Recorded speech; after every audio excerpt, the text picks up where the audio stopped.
Welcome to our channel Hollywood Movie Review. Casino 1995 Movie Review. Casino is a 1995 epic gangster film directed by Martin Scorsese and adapted by Scorsese and Nicholas Pileggi from the latter's non-fiction book Casino: Love and Honor in Las Vegas. It stars Robert De Niro, Sharon Stone, Joe Pesci, Don Rickles, Evan Pollak, Frank Vincent and James Woods. The film was the eighth collaboration between director Scorsese and De Niro. Casino follows Sam Ace Rothstein, De Niro, a gambling expert handicapper who is asked by the Chicago outfit to oversee the day-to-day casino and hotel operations at the Tangiers Casino in Las Vegas. Other significant characters include Nicky Santoro, Pesci, a made man and childhood friend of Ace, and Ginger McKenna, Stone, a streetwise chip hustler whom Ace marries, and with whom he has a daughter. The film details Ace's operation of the casino, the difficulties he confronts in his job, the mafia's involvement with the casino, and the gradual breakdown of his relationships and standing, as Las Vegas changes over the years. The primary characters are based on real people. Ace is inspired by the life of Frank Rosenthal, also known as Lefty, who ran the Stardust, Fremont, Marina, and Hacienda casinos in Las Vegas for the Chicago outfit from 1968 until 1981. Nicky and Ginger are based on mob enforcer Anthony Spilatro and former dancer and socialite Jerry McGee, respectively. Casino was released on November 22, 1995, by Universal Pictures, to a mostly positive critical reception, and was a worldwide box office success. Stone's performance was singled out for acclaim, earning her a Golden Globe Award for Best Actress in a Motion Picture, Drama and a nomination for the Academy Award for Best Actress. In 1973, sports handicapper Sam Ace Rothstein is sent by the Chicago Mafia to Las Vegas to run the Tangiers Casino, with Philip Green serving as its frontman and Ace's childhood friend Nicky Santoro assigned to protect both him and the casino. Ace soon doubles the casino's profits, with a portion regularly schemed and delivered to the Midwest Mafia bosses. After Nicky is blacklisted from working in Las Vegas casinos, he assembles a crew that includes his younger brother Dominic and right-hand man Frankie Marino to carry out extortion and jewelry burglaries for their own profit. Nicky's criminal activities soon attract unwanted media and police attention. Ace falls in love with the con artist and former prostitute Ginger McKenna. They marry and have a daughter, Amy, but their marriage is soon strained by Ginger's drug and alcohol addiction and her relationship with Lester Diamond, her former lover and a pimp.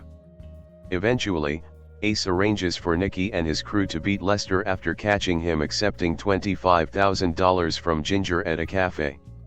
In 1976, Ace fires slot manager Don Ward for incompetence. Ward is the brother-in-law of Clark County Commission Chairman Pat Webb, who fails to persuade Ace to reinstate him. In retaliation, Webb has Ace's gaming license application denied, jeopardizing Ace's position. Ace responds by insulting the gaming board and local politicians during the licensing hearing, creating a spectacle for the news cameras and bringing more unwanted attention to the casino.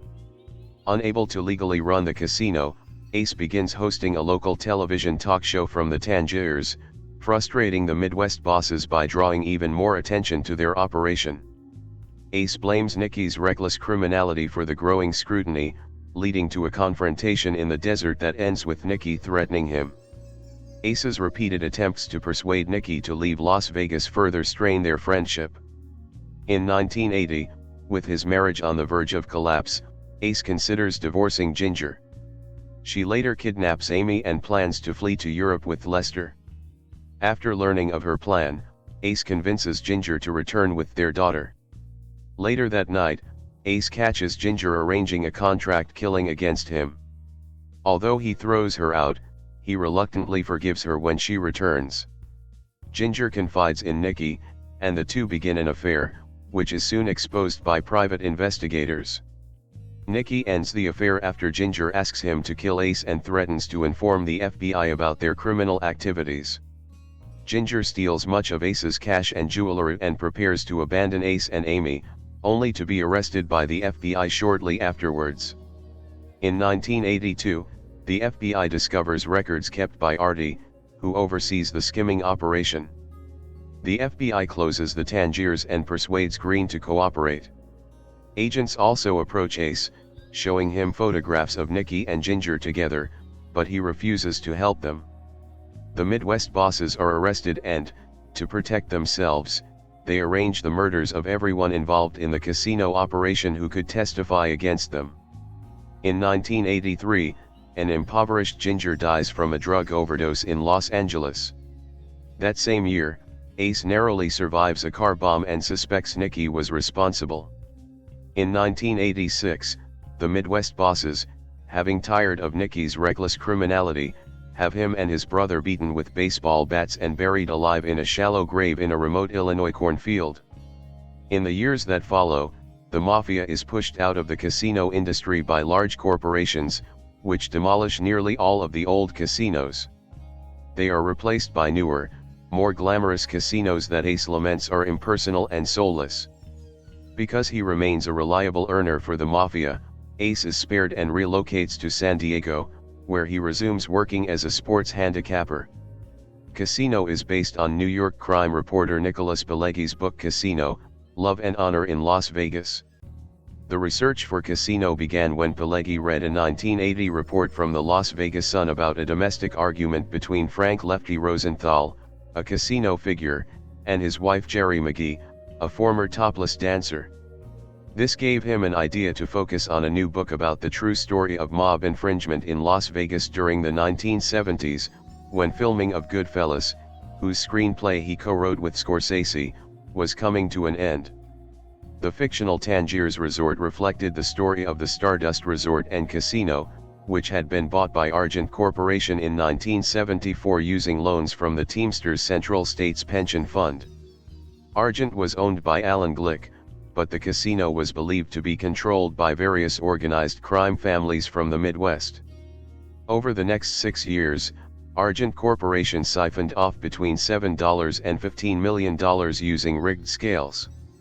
This skimming operation, when uncovered by the FBI, was the largest ever exposed. A number of organized crime figures were convicted as a result of the skimming. Nicholas Pileggi contacted Martin Scorsese about taking the lead of the project, which became known as Casino. Scorsese expressed interest, calling this an idea of success, no limits. Pileggi was keen to release the book and then concentrate on a film adaptation, but Scorsese encouraged him to reverse the order. Scorsese and Pileggi collaborated on the script for 5 months, towards the end of 1994. Real-life characters were reshaped, such as Frank Lefty Rosenthal, Jerry McGee, Anthony Spilatro, Spilatro's brother Michael, Spilatro's right-hand man Frank Collada, and mob boss Joseph A. Uppa.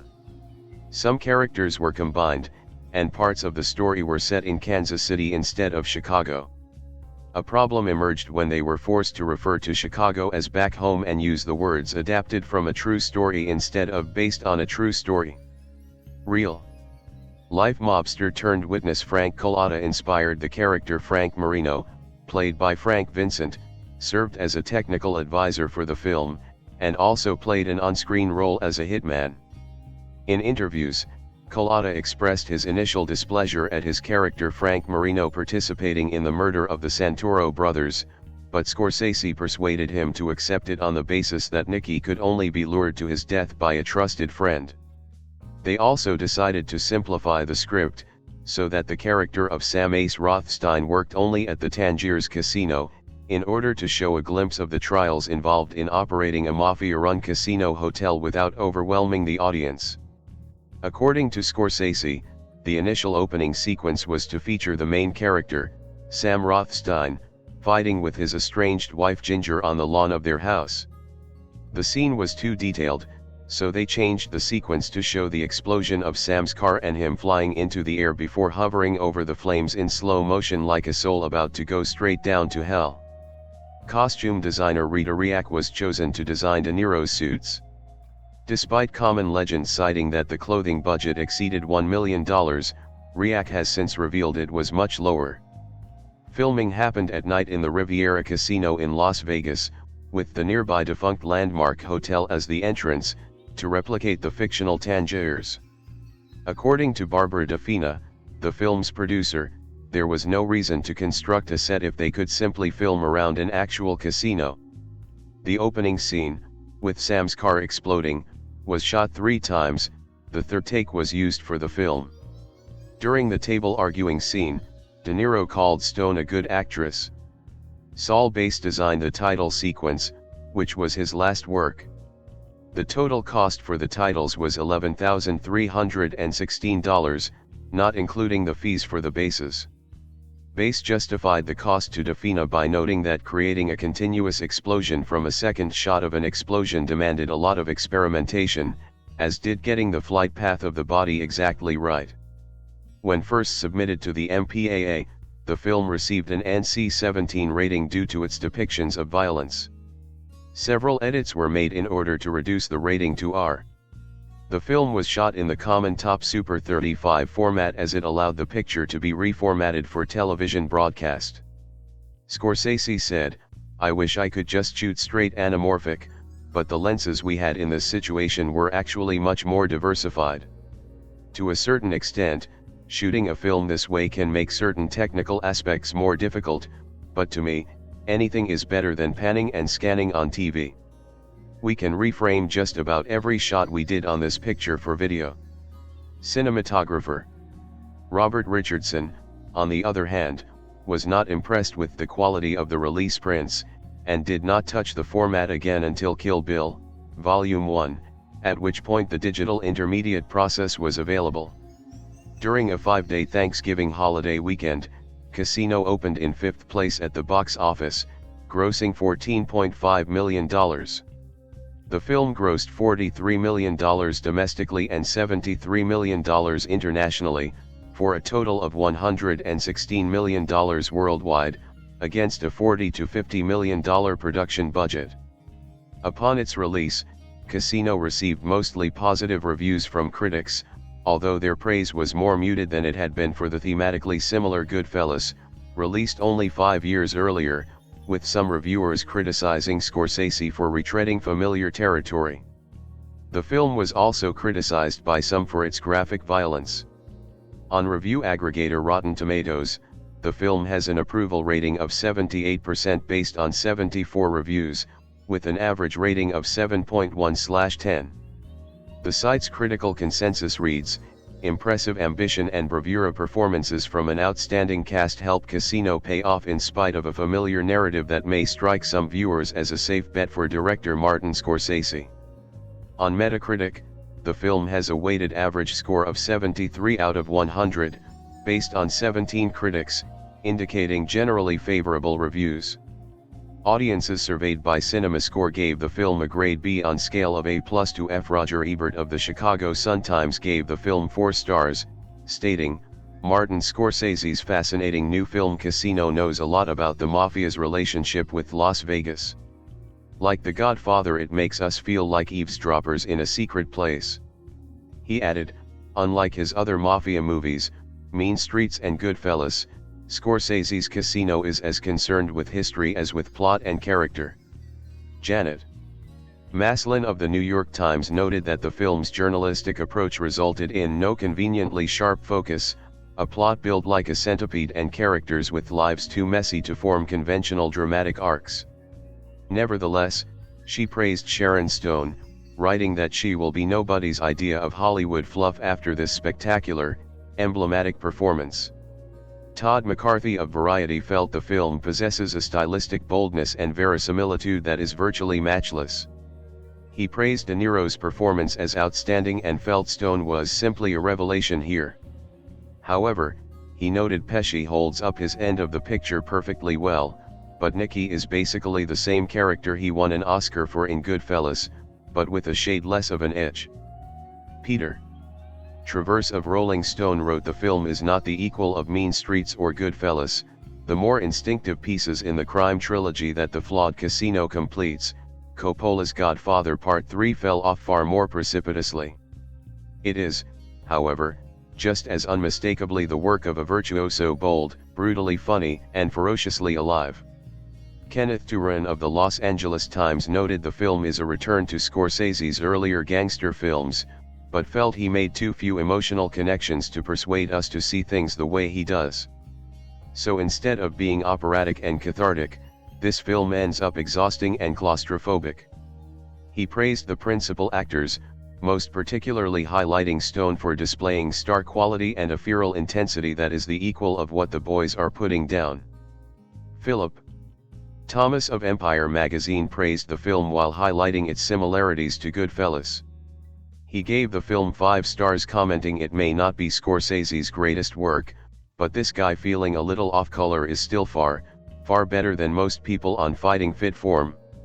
It only gets more impressive as time goes on. Gene Siskel of the Chicago Tribune gave the film 2.5 stars out of 4, writing Casino is a sometime dazzling, often disappointing film from the great Martin Scorsese, who too often seems like he's replaying his greatest hits with this picture, and not to the best effect. De Niro's relationship with Kathy Moriarty in Raging Bull was better, and the flash temper role by Pesci is a carbon copy of his work in Goodfellas. Casino is hardly a bad film, but it breaks no new ground for Scorsese.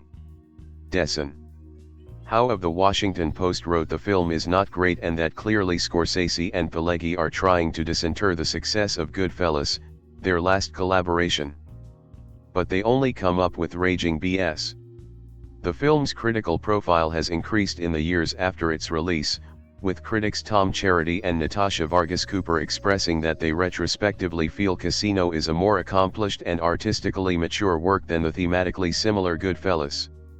On November 22, 1995, Universal released a Martin Scorsese picture, as the Las Vegas epic Casino hit theaters. Starring Robert De Niro, Sharon Stone, and Joe Pesci, the feature went on to gross $115 million globally in its theatrical run and nabbed a leading actress Oscar nomination for Stone. The Hollywood Reporter's original review is below. 2 guys from back east ride into a never-sleeping desert town looking to strike gold. In this case, the gold is not in them there hills but in the wide-opening gaming tables of Las Vegas. With 2 of his Goodfellas, Robert De Niro and Joe Pesci, director Martin Scorsese rolls a big winner, commercially and aesthetically, with Casino. Although Scorsese's masterful Goodfellas may be nearly an impossible act to follow, Casino belongs on the same high shelf, just down the row a bit. Structurally, this Universal release is a neo-noir western, the story of Las Vegas in the early 1970s, in its frontier days beginnings. Casino is a scorching, gripping depiction of the underside of the American dream, fascinating even to us nickel slots types. It's also excruciatingly violent, unabashedly nostalgic, and coursed through with enough combustible drama to stake 3 mob movies. With his monochromatic suits and ties, Robert De Niro cuts a natty figure as Sam Rothstein, a well-connected Midwest bookie who wins an appointment to head up the Tangiers Hotel in Vegas. Now the Tangiers is a gaudy menagerie, funded as was the practice, via the bulging Teamsters Union pension fund. But Sam knows all the angles and puts in round-the-clock hours. His diligence is especially gratifying to the mob fenced off in Kansas City by the FBI, and the weekly bagload of skim money keeps the Great Plains Goodfellas in chipper spirits. Sam runs a neat operation, and he always likes the house odds. He doesn't like long shots or jokers in the deck. Unfortunately for Sam, his real-life joker arrives in the squad personage of longtime chum Nicky Santoro, Pesci, a volcanic Goomba who reasons that Las Vegas has been created for one reason, for him to rob. This attitude concerns Sam. He knows the reason the slowpoke rustics have tolerated the long arm of the mob is, essentially, because they kept their strong arm discreet. As Sam rightly fears, Nicky's hot heat ways will invariably bring on the heat. While Sam's professional life is a stacked deck, and he always carefully plays only the winning odds, he runs his own affairs by less logical rules. In his personal life, he's as big a chump as any tourist who ever hit the gaming tables. He falls for a beautiful, blonde gold digger, Ginger, Sharon Stone, who wraps him around her jewelry-hungry fingers. With a friend like Nicky and a wife like Ginger, Sam doesn't need any enemies. But they come in spades as a result of his personal fold. As they did in Goodfellas, Nicholas Pileggi and Scorsese have whacked out a torrid, taut scenario, a dark slant on the underside of big dreams and big winners. Through cagey use of the voiceover, Casino becomes a wily and cynical yet decidedly reverential glimpse at the way things really get done in a wide-open urban setting. It's obvious that Scorsese feels more affection for that frontier era of Las Vegas over today's corporate-controlled, theme park city of sin. Will Scorsese appreciate the irony when MCA/Universal adds it to the tour? Scorsese's direction is high-wattage electric, cunning, brash and, at times, playful. It should win him an Oscar nomination. Visually, Casino is a searing smear of sleaze, hopes and glitz, all rubbed into a darkened tint that portends downfall. A restrained De Niro is the embodiment of a casino king who is undone by his obsessive nature, a professional asset but a personal debit. Pesci is, once again, terrific as a short-fused thug, an engaging or loathsome loose cannon with some misconnected wires. The film's ace up its sleeve is Stone, as the silky sodden for Mayor Hooker with a heart of brass. Her performance is sensational. Move aside the usual suspects to fit her into the Oscar nom lineup. Playing the lounge lizards, slotwads, goombas and corruptios, the supporting cast members are terrific. That includes in particular, Don Rickles as an oily floor manager, Dick Smothers as a hypocritical politico, James Woods as a pukish parasite and, once again, Scorsese's mother, Catherine Scorsese, as a take-no-guff, see-no-evil mama familias. Technical contributions are aces. Robert Richardson's garish but subdued lighting clues us to the malevolence beneath the glitter, while Thelma Schoonmaker-Powell's editing perfectly punctuates the frenzy. An eclectic stack of pop songs, highlighted by some blistering early Stones, juice this high-quality roller. Dwayne Burge, originally published on November 17, 1995. If the Mafia didn't exist, it would be necessary to invent it? The same is true of Las Vegas. There is a universal need to believe in an outfit that exists outside the rules and can get things done. There's a related need for a place where the rules are suspended, where there's no day or night, where everything has a price, where if you're lucky, you go home a millionaire. Of course, people who go to Vegas lose money, and people who deal with the mob, regret it. But hope is what we're talking about. Neither the mob nor Vegas could exist if most people weren't optimists. Martin Scorsese's fascinating new film Casino knows a lot about the Mafia's relationship with Las Vegas. It's based on a book by Nicholas Pileggi, who had full access to a man who once ran 4 casinos for the mob, and whose true story inspires the movie's plot. Like The Godfather, it makes us feel like eavesdroppers in a secret place. The movie opens with a car bombing, and the figure of Sam Ace Rothstein floating through the air. The movie explains how such a thing came to happen to him. The first hour plays like a documentary. There's a narration, by Rothstein, Robert De Niro, and others, explaining how the mob schemed millions out of the casinos. It's an interesting process. Assuming you could steal 25% of the slot machine take, what would you do with tons of coins? How would you convert them into bills that could be stuffed into the weekly suitcase for delivery to the mob in Kansas City? Casino knows. It also knows how to skim from the other games, and from food service and the gift shops. And it knows about how casinos don't like to be stolen from. There's an incident where a man is cheating at blackjack, and a couple of security guys sidle up to him and jab him with a stun gun. He collapses. The security guys call for medical attention, and hurry him away to a little room where they pound on his fingers with a mallet, and he agrees that he made a very bad mistake.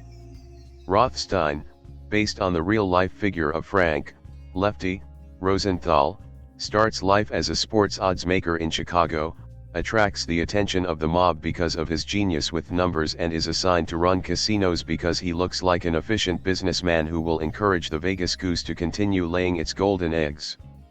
He is a man who detests unnecessary trouble. One day, however, trouble finds him, in the person of Ginger McKenna, Sharon Stone, a high-priced call girl. Scorsese shows him seeing Ginger on a TV security monitor and falling so instantly in love that the image becomes a freeze frame. Ace showers her with gifts, which she is happy to have, but when he wants to marry her, she objects. She's been with a pimp named Lester Diamond, James Woods, since she was a kid, and she doesn't want to give up her profession.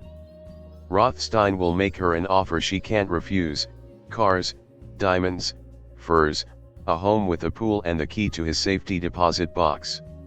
She marries him. It is Ace's first mistake. Another mistake was to meet Nicky Santoro, Joe Pesci, when they were both kids in Chicago. Nicky is a thief and a killer, who comes to Vegas, forms a crew and throws his weight around. After he squeezes one guy's head in a vice, the word goes out that he's the mob's enforcer. Not true, but people believe it, and soon Nicky's name is being linked with his old pal Ace in all the newspapers.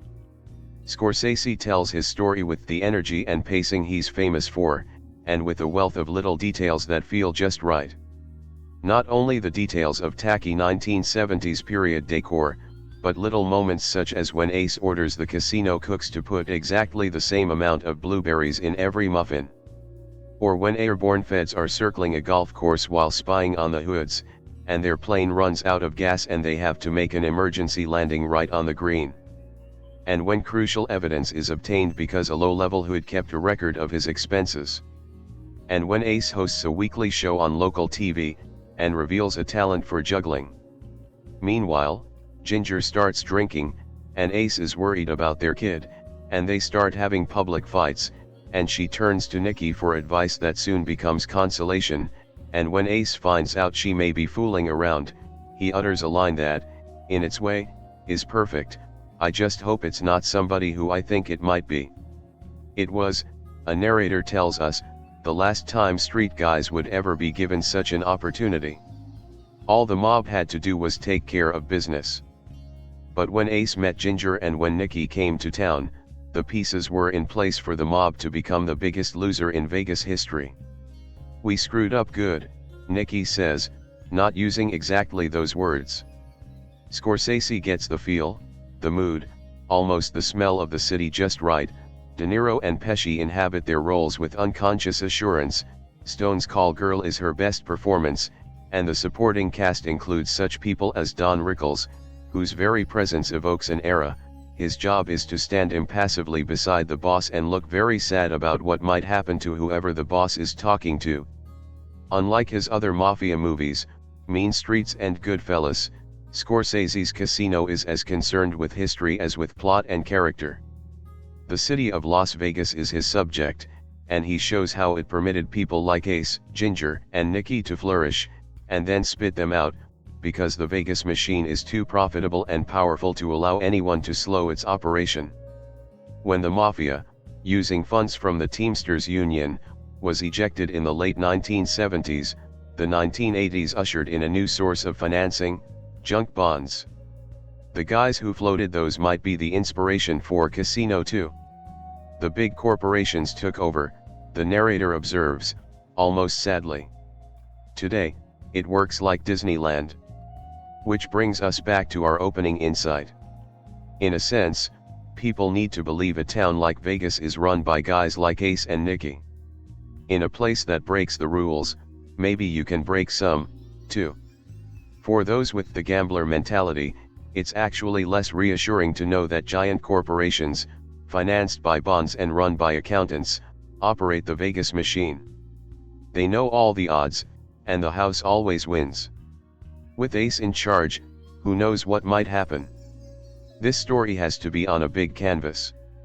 There's no sense in my getting Bob De Niro and Joe Pesci and making a 90-minute picture about only one aspect of one story out of Vegas for the past 40 years. It has to be set in the context of time and place. It has to be about America. Otherwise, why make another mob story? I couldn't care less. Martin Scorsese Casino in some respects is director Martin Scorsese dialing Goodfellas up to 11.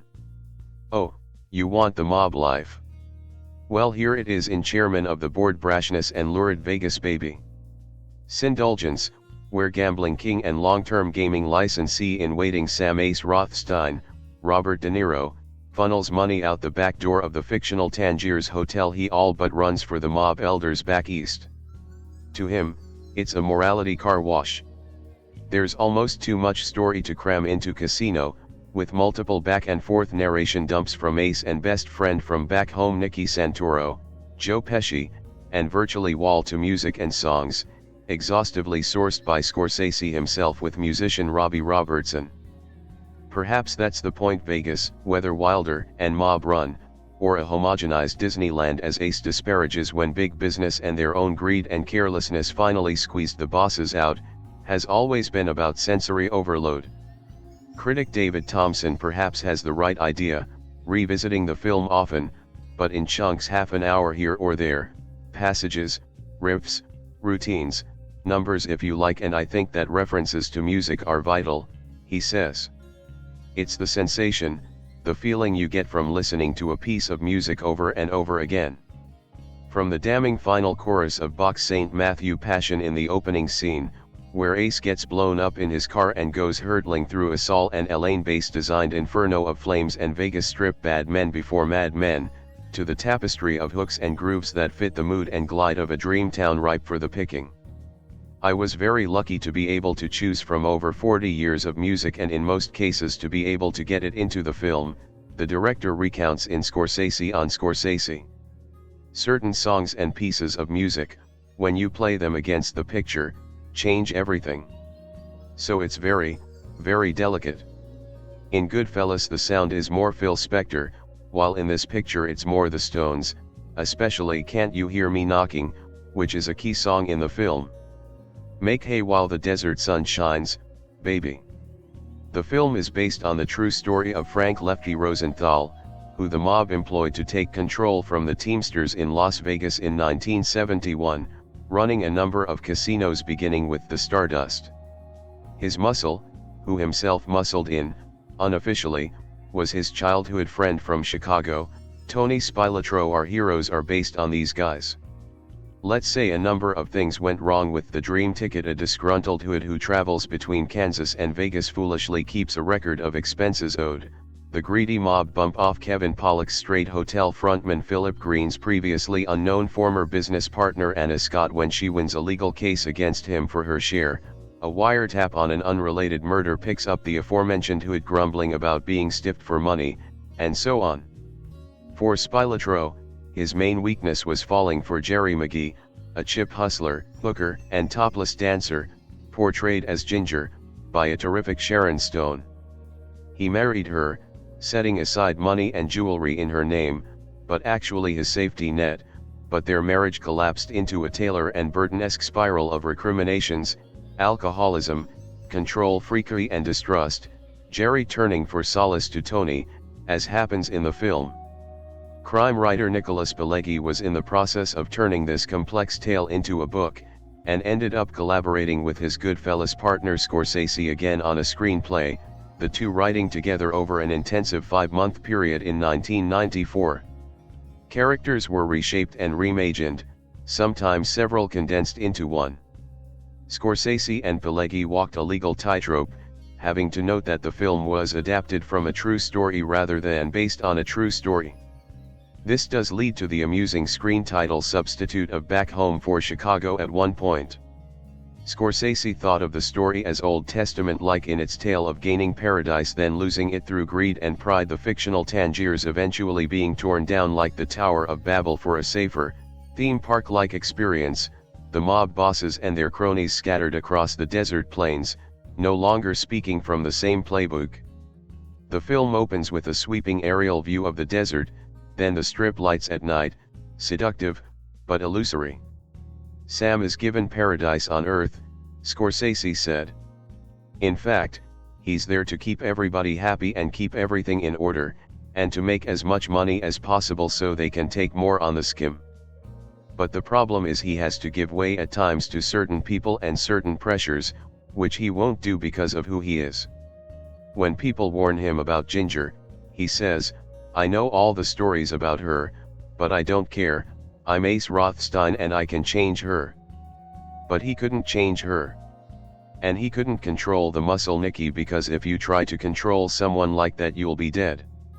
Ace, of course, doesn't die in that opening explosion. When the dream turned sour someone attempted to take his life with a car bomb, but that particular model had a steel plate beneath the driver's seat which saved him. When we see it again, it happens in the way Rosenthal remembered it, vividly, with flames starting from the aircon unit. Then he saw his sleeve on fire and he opened the door and rolled out. Two Secret Service men who just happened to be inspecting the hotel ahead of a visit from President Reagan pulled him clear as the car finally went up. Once you realize you could have been killed, you remember all the details. Recently critic Matt Zoller Sites screened Casino at New York's IFC Center in the presence of Pollak. One viewer shared some interesting thoughts on Twitter, @ZacherGanesh. He considered that, the character of Ginger reminded me of General Ripper in Doctor Strangelove. An unstable force that helps undo the system, but also represents the same spirit that created the system in the first place. The doomsday device is meant to prevent war in a way that only warmongers could conceive of. And Ripper is exactly the kind of warmonger who could go too far and set it off in the most foolproof way. Likewise, the entire casino operation is driven by nothing more than greed, however respectable its architects would like to be about it. But Ginger is driven by greed so insatiable that eventually even her initially respectable aura gives way to something just pathetic. And in the process, she is the edge case that no foolproof system can ever account for.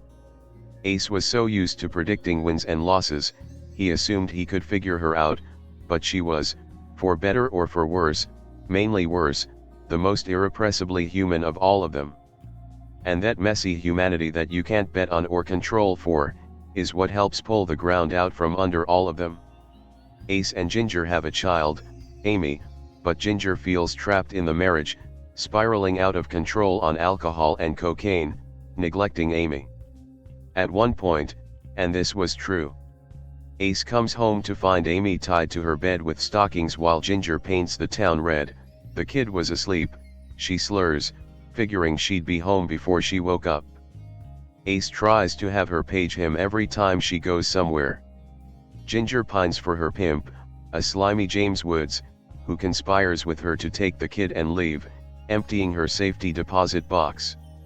She even comes on to Nikki with sexual favors to help her. The cuckolded Ace has Nikki barred from the Tangiers. Stone auditioned for Casino against the advice of her people, who saw Ginger as too unsympathetic. She went on to win a Golden Globe and was Oscar nominated. She felt she was in the right place at the right time, telling The Guardian, "I think for a long time people just did not know what to do with me. I looked like a Barbie doll and then I had this voice like I spend my life in a bar, and I said things that were alarming and had ideas that didn't make sense. And finally I got together with Marty and Bob and they were like, give it all to us, baby, just let her rip if you've got it, we want it, let's see what you can do." Scorsese told the New York Times that he cast her because of her presence. You can believe that she is the most respected hustler in Vegas. Sight and Sound said of her varied performance, from confident hustler to lonely, self-pitying trapped bird in a gilded cage, that Stone attacks the role with a voracious energy. Her performance has a terrifying emotional range, from the snarl to the whimper. Meanwhile, the legal system refuses to grant Ace his gaming license, so he starts his own entertainment TV show from the casino to keep his, in his eyes, persecution over nothing from the politicians in the public domain, to the mob's embarrassment. Amusingly, when Rosenfeld launched this real-life TV entertainment, it was hit by technical glitches, the station instead transmitting, fittingly, on the opening night, Anthony Mann's The Fall of the Roman Empire. Nikki's own strong-arm enforcement money rackets are drying up, and he also comes under the watchful eyes of the feds, as in real life, the agents tailing him by light plane run out of fuel and have to abandon the plane on the golf course next to Nikki's home. Insouciantly, he calls to his teammates, $100 to whoever hits the plane first. But all good things must come to an end, and for Nikki, those desert holes he kept digging in advance will come back to haunt him. They, Ace and Nikki, both buy into a situation and both overstep the line so badly that they destroy everything for everybody, Scorsese recalled to Ian Christie. A new city comes rising out of the ashes. Who knows what the realities are there now, where you've gone from a Nicky Santoro to a Donald Trump? Who knows where the money's going? But I'm sure it's got to be very, very good somehow for those entrepreneurs coming in with the money. You'll probably see a film in 15 years exposing what they're doing now. What we show in this film is the end of the old way and how it ended. They got too full of pride, they wanted more. If you're gambling you want more, like the Japanese gambler Ichikawa, who bets less money than he normally would bet when he's tricked into coming back. But for him it isn't winning 10,000, it's losing 90,000, because normally he bets 100,000. Ace opines, in the end, we get it all. Ace is persnickety, everything has to be just so, from his choice of wristwatch that matches his shirt or tie. We had 52 changes for Bob, which was a lot, but in reality the person he's based on had even more amazing clothes, to insisting the number of blueberries in each muffin from the kitchens exactly match, and weekly weigh-ins for the chorus line.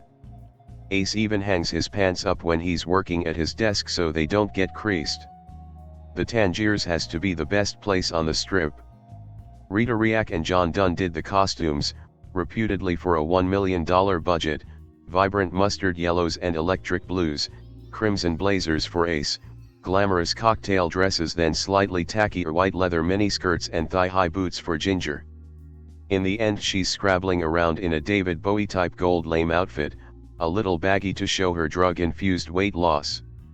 Scorsese shot in a real casino, often in the early hours, dressing the prominent extras with authentic 70s costumes, obscuring the background artists with detail happening in the foreground. Scorsese's regular cinematographer Michael Ballhaus was unavailable, so the director turned to Robert Richardson, who he had not worked with before, but knew of through his work with Oliver Stone. They shot on Super 35mm film and in the 2.35:1 anamorphic aspect ratio. From the director's series, by this point, Scorsese has distilled his style into an eclectic mix of crane shots, Steadicam moves, whip pans, canted angles, freeze frames, speed ramps, iris shots, split-focus diopter compositions, and his signature scream-in technique, in addition to the new usage of grandiose helicopter-mounted shots. Casino is less of a film with linear scenes conveying plot than it is one long montage encompassing a decade of high times and bad behavior, and regular editor Thelma Schoonmaker expertly puts every little piece in just the right place, making sense out of what must have been an incomprehensible jumble of dailies and fashioning it into the definitive Las Vegas film. Casino would be Scorsese and De Niro's last collaboration. Feature-wise, there was the short film The Audition, until the much-anticipated The Irishman, a decade-spanning tale perhaps even more ambitious, which also reunites them with Pesci in the tale of Frank Sheeran. De Niro, the Irishman of the title, a handler of matters, i.e. killer, for mafia bosses Russell Bufalino, Joe Pesci, and Angelo Bruno, Harvey Keitel, with a sidebar business relationship with Teamster boss Jimmy Hoffa, Al Pacino. All main actors de-age to play themselves with youthification VFX wizardry. It's perhaps a fitting culmination of underworld themes explored between director and muse, Scorsese telling Empire magazine that it is a surprisingly tender, remorseful look back at a hard life choice. The brashness of the cowboys, a Tommy DeVito in Goodfellas, running out shooting guns in the air, we've all seen it. We've done it ourselves, meaning in the world and in cinema. We were the wild ones, in a way. But now we've reached a point where we can look back. Not even look back, but look inside. Because we have no more time. In the end, everybody pays. Everybody gets it all. Casino is about the final days of the mafia running a casino in Las Vegas. It is set in the 70s and 80s. It's a personal and family drama wrapped in the glitzy and glamorous world of gambling. But this is basically Goodfellas inside a casino. It's like a content creator or a college student recycling content from another piece of work. The best thing about Casino is it shows how the casino business works and how it legally screws people. The house always wins, as they say. How casinos work is not common knowledge back in 1995. They didn't have the internet back then. My favorite character is the loudmouth rat-a-tat Joe Pesci. He is so good at playing this character. He is very likable. You love him and hate him at the same time. It's rare to have the most reprehensible character also be the most likable. Some say that the love story between Robert De Niro and Sharon Stone is the weak point of the film. But I think it became interesting because they added James Woods to the film. James Woods plays Lester Diamond, a sleazy lowlife who uses Sharon Stone for profit. But Sharon Stone is in love with James Woods. They had a throwaway line where James Woods met her when she was 15 or something. I think James Woods took care of Sharon Stone like a parent, and that's why she is in love with him. She was never in love with Robert De Niro. The Robert De Niro and Sharon Stone relationship was a marriage of convenience from the beginning. But De Niro got infatuated. He fell in love with her. Sharon Stone is the weakness of Robert De Niro, and James Woods is the weakness of Sharon Stone. The highlight of the film for me is the drama between Sharon Stone and Robert De Niro. Robert De Niro was predictably great, but he had to be more stoic given the role. Sharon Stone was fantastic. That was a great dramatic performance. Casino is a beautiful film to look at. Even the violent scenes are beautiful. But non-casino players like myself might not be drawn into it. Martin Scorsese is only good at making one kind of movie. Gangster movies. I know this is a bold, generalist statement, but recently I have been hugely disappointed with Scorsese classics. I didn't enjoy Raging Bull as much as I thought I would and thought Mean Streets was even worse. Taxi Driver is considered one of his most iconic and best films, but I failed to find anything amazing about that film either. I do rate a lot of Scorsese films though. Goodfellas is an incredible movie and The Departed is one of my favorite films. It seems like Scorsese produces his best films when they centered around gangsters and organized crime. I know this is a generalization because there is a case to be made for Shutter Island or The Aviator, amongst others, but I rate his films about gangsters and crime above all others, and Casino fits firmly in that category too. It's testament to Scorsese that he can make a compelling film that has a running time of almost 3 hours, but surprisingly, I was engrossed for the whole film. The story builds slowly and gives each character time to develop. The relationship between Robert De Niro's Sam and Joe Pesci's Nicky is a journey in itself, and one that deteriorates and strains as the film develops. Like Scorsese's other gangster films, this is a complex, multi-layered story that never baffles or overcomplicates. It's very easy to try to make a film where there is lots of double-crossing and trust no one, but instead of going down that route, we get a well-delivered, gripping story about a man trying to make it in the Vegas gambling industry. Goodfellas is probably one of my favorite films, and that is mainly because of Pesci's great performance as Tommy. Nobody plays dark, unhinged and terrifying like Joe Pesci. To think this is the same guy who tried to steal from Macaulay Culkin is unthinkable. One of the best parts of Casino is that Pesci is playing a very similar character. Nicky is just as unhinged, unpredictable and terrifyingly violent as Goodfellas Tommy ever was, and it makes for compelling viewing along the same lines. De Niro plays the silent, calculating and equally as unhinged character well too. He is slightly different to his Goodfellas role, as he is the main protagonist and slowly becomes a man desperate and overwhelmed as his world unfolds around him, but De Niro carries this effortlessly. I would rate this as one of De Niro's best performances, and it's shame there isn't more films where he gets to play against Pesci. It's also testament to Scorsese that he has managed to get a decent acting performance from the usually average Sharon Stone. I struggle to see why she is such an icon, other than for that very infamous interrogation scene, and apart from this, I can't really remember a film where I think she is any good. She actually has a lot to do in this movie and manages it really well. It makes me wonder why she hasn't got more iconic roles to her name, other than Basic Instinct and Catwoman. It seems like ages since a film I had heard was a classic actually lived up to that title, but Casino definitely manages it. It isn't a straightforward gangster story and doesn't seem to repeat any of the cliched requirements we have seen countless times before. The ending does have a bit of a far-fetched element, but this can be easily overlooked because it's such an interesting, engaging and gripping movie. Martin Scorsese and Robert De Niro's collaborations need no introduction, with the pair teaming on 9 films and soon to work together on Killers of the Flower Moon. The pair's 8th collaboration, 1995's Casino, now comes to digital for the first time and remains an underrated film from a director on one of his hottest streaks, fresh off the huge acclaim of Goodfellas and his take on the Age of Innocence with Daniel Day-Lewis. Casino focuses on Sam Rothstein, De Niro, a Jewish-American gambling expert handicapper tasked by the Chicago outfit to oversee casino and hotel operations at the Tangiers Casino in Las Vegas. It also marks Scorsese's 3rd collaboration with Joe Pesci as Nicky Santoro, Sam's right-hand man. The real highlight of the film, however, wasn't its 2 leading men but Sharon Stone as Ginger McKenna, earning rave reviews and an Academy Award nomination, indeed the film's sole Oscar nomination. With so many creatives involved in both Goodfellas and Casino, there are naturally comparisons between the two, but the focus on gambling does mean these are often unwarranted, and De Niro is more front and center here, with him more a supporting figure to Ray Liotta's Henry Hill in Goodfellas.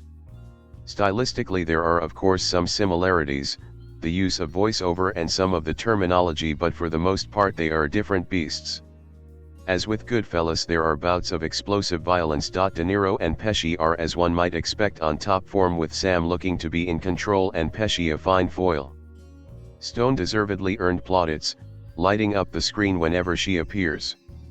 De Niro is on screen for the vast majority of the film's 3-hour runtime, and so there is much relying on his performance, and he exudes star power, showing how in sync he is with Scorsese in one of his finest performances of the 1990s.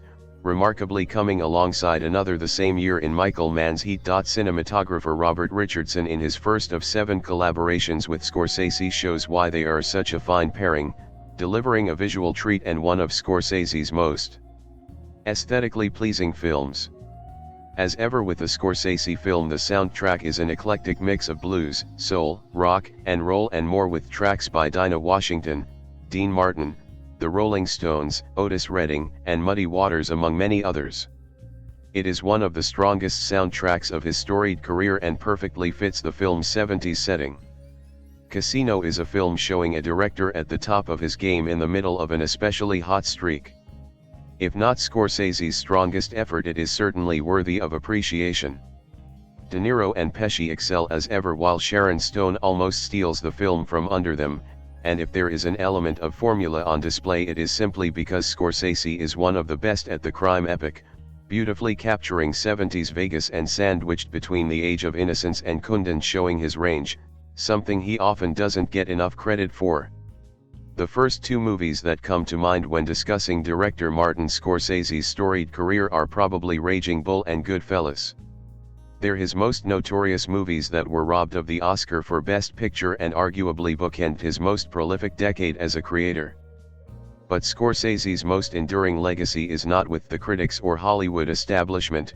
His movies survive the test of time so well because they're smart, accessible and, most important, insanely rewatchable. Today, I want to discuss the most rewatchable of them all, his Las Vegas epic Casino. Based on a non-fiction book written by Nicholas Pilecki, Casino tells the story of 2 friends, Sam Ace Rothstein, Robert De Niro, and Nicky Santoro, Joe Pesci, who are given a Las Vegas casino to run, by the mob. Despite not being officially in charge of the place, Ace turns the Tangiers into an immediate fountain of money. But such success changes everything. Ace is starting to take decisions without thinking about his future, like marrying troublesome Ginger, Sharon Stone, and the vultures are starting to show up. You can't rule a city like Vegas without making people jealous. Casino is a movie about success. The characters do not struggle one bit to make it. Ace is literally given a casino to run because he's the smartest gambler on the mob's roster. Nicky is so ruthless that he becomes the king of Las Vegas underworld overnight. Their struggle is to stay on top because their presence upsets the precarious balance of inner politics Las Vegas was built upon. In 2019 still, it's a quite subversive take on mainstream cinema storytelling. The story of Casino starts where most movies finish, when the characters reach the American dream. This is why I love Casino so much. It explores the political and psychological weight of success like no other movies that I know of. Movies in general foster a profound misconception that success/failure is a binary proposition. That if you succeed, you're set for life and that you cannot fail anymore, because most movies end when the protagonist starts being successful. In Casino, every decision Ace takes has the potential to doom his business. Even variables out of his control, like Nicky's bloodlust, threaten to topple his empire like a house of cards. Lighty that overtakes your life. Another aspect I really like about Casino is the subversion of the American myth of the Far West. Ace and Nicky are two East Coast pilgrims who travel west to a land they call themselves pure and untouched, knowing they'll make a fortune by being first over there. In many ways, the Las Vegas depicted in Casino functions like the Old West, where people bury their problems in the desert instead of trusting the flimsy authorities. Casino not only shines a different light on Western expansion, but also on the idea that becoming rich and important makes life somehow easier. In my humble opinion, Casino is Martin Scorsese's best movie. I really like his body of work in general, but this is the one movie I truly love. Not only it's a different take on mobster epic, a genre he perfected, but it's a radically different take on the American dream narrative and mainstream cinema storytelling in general. It's brutal.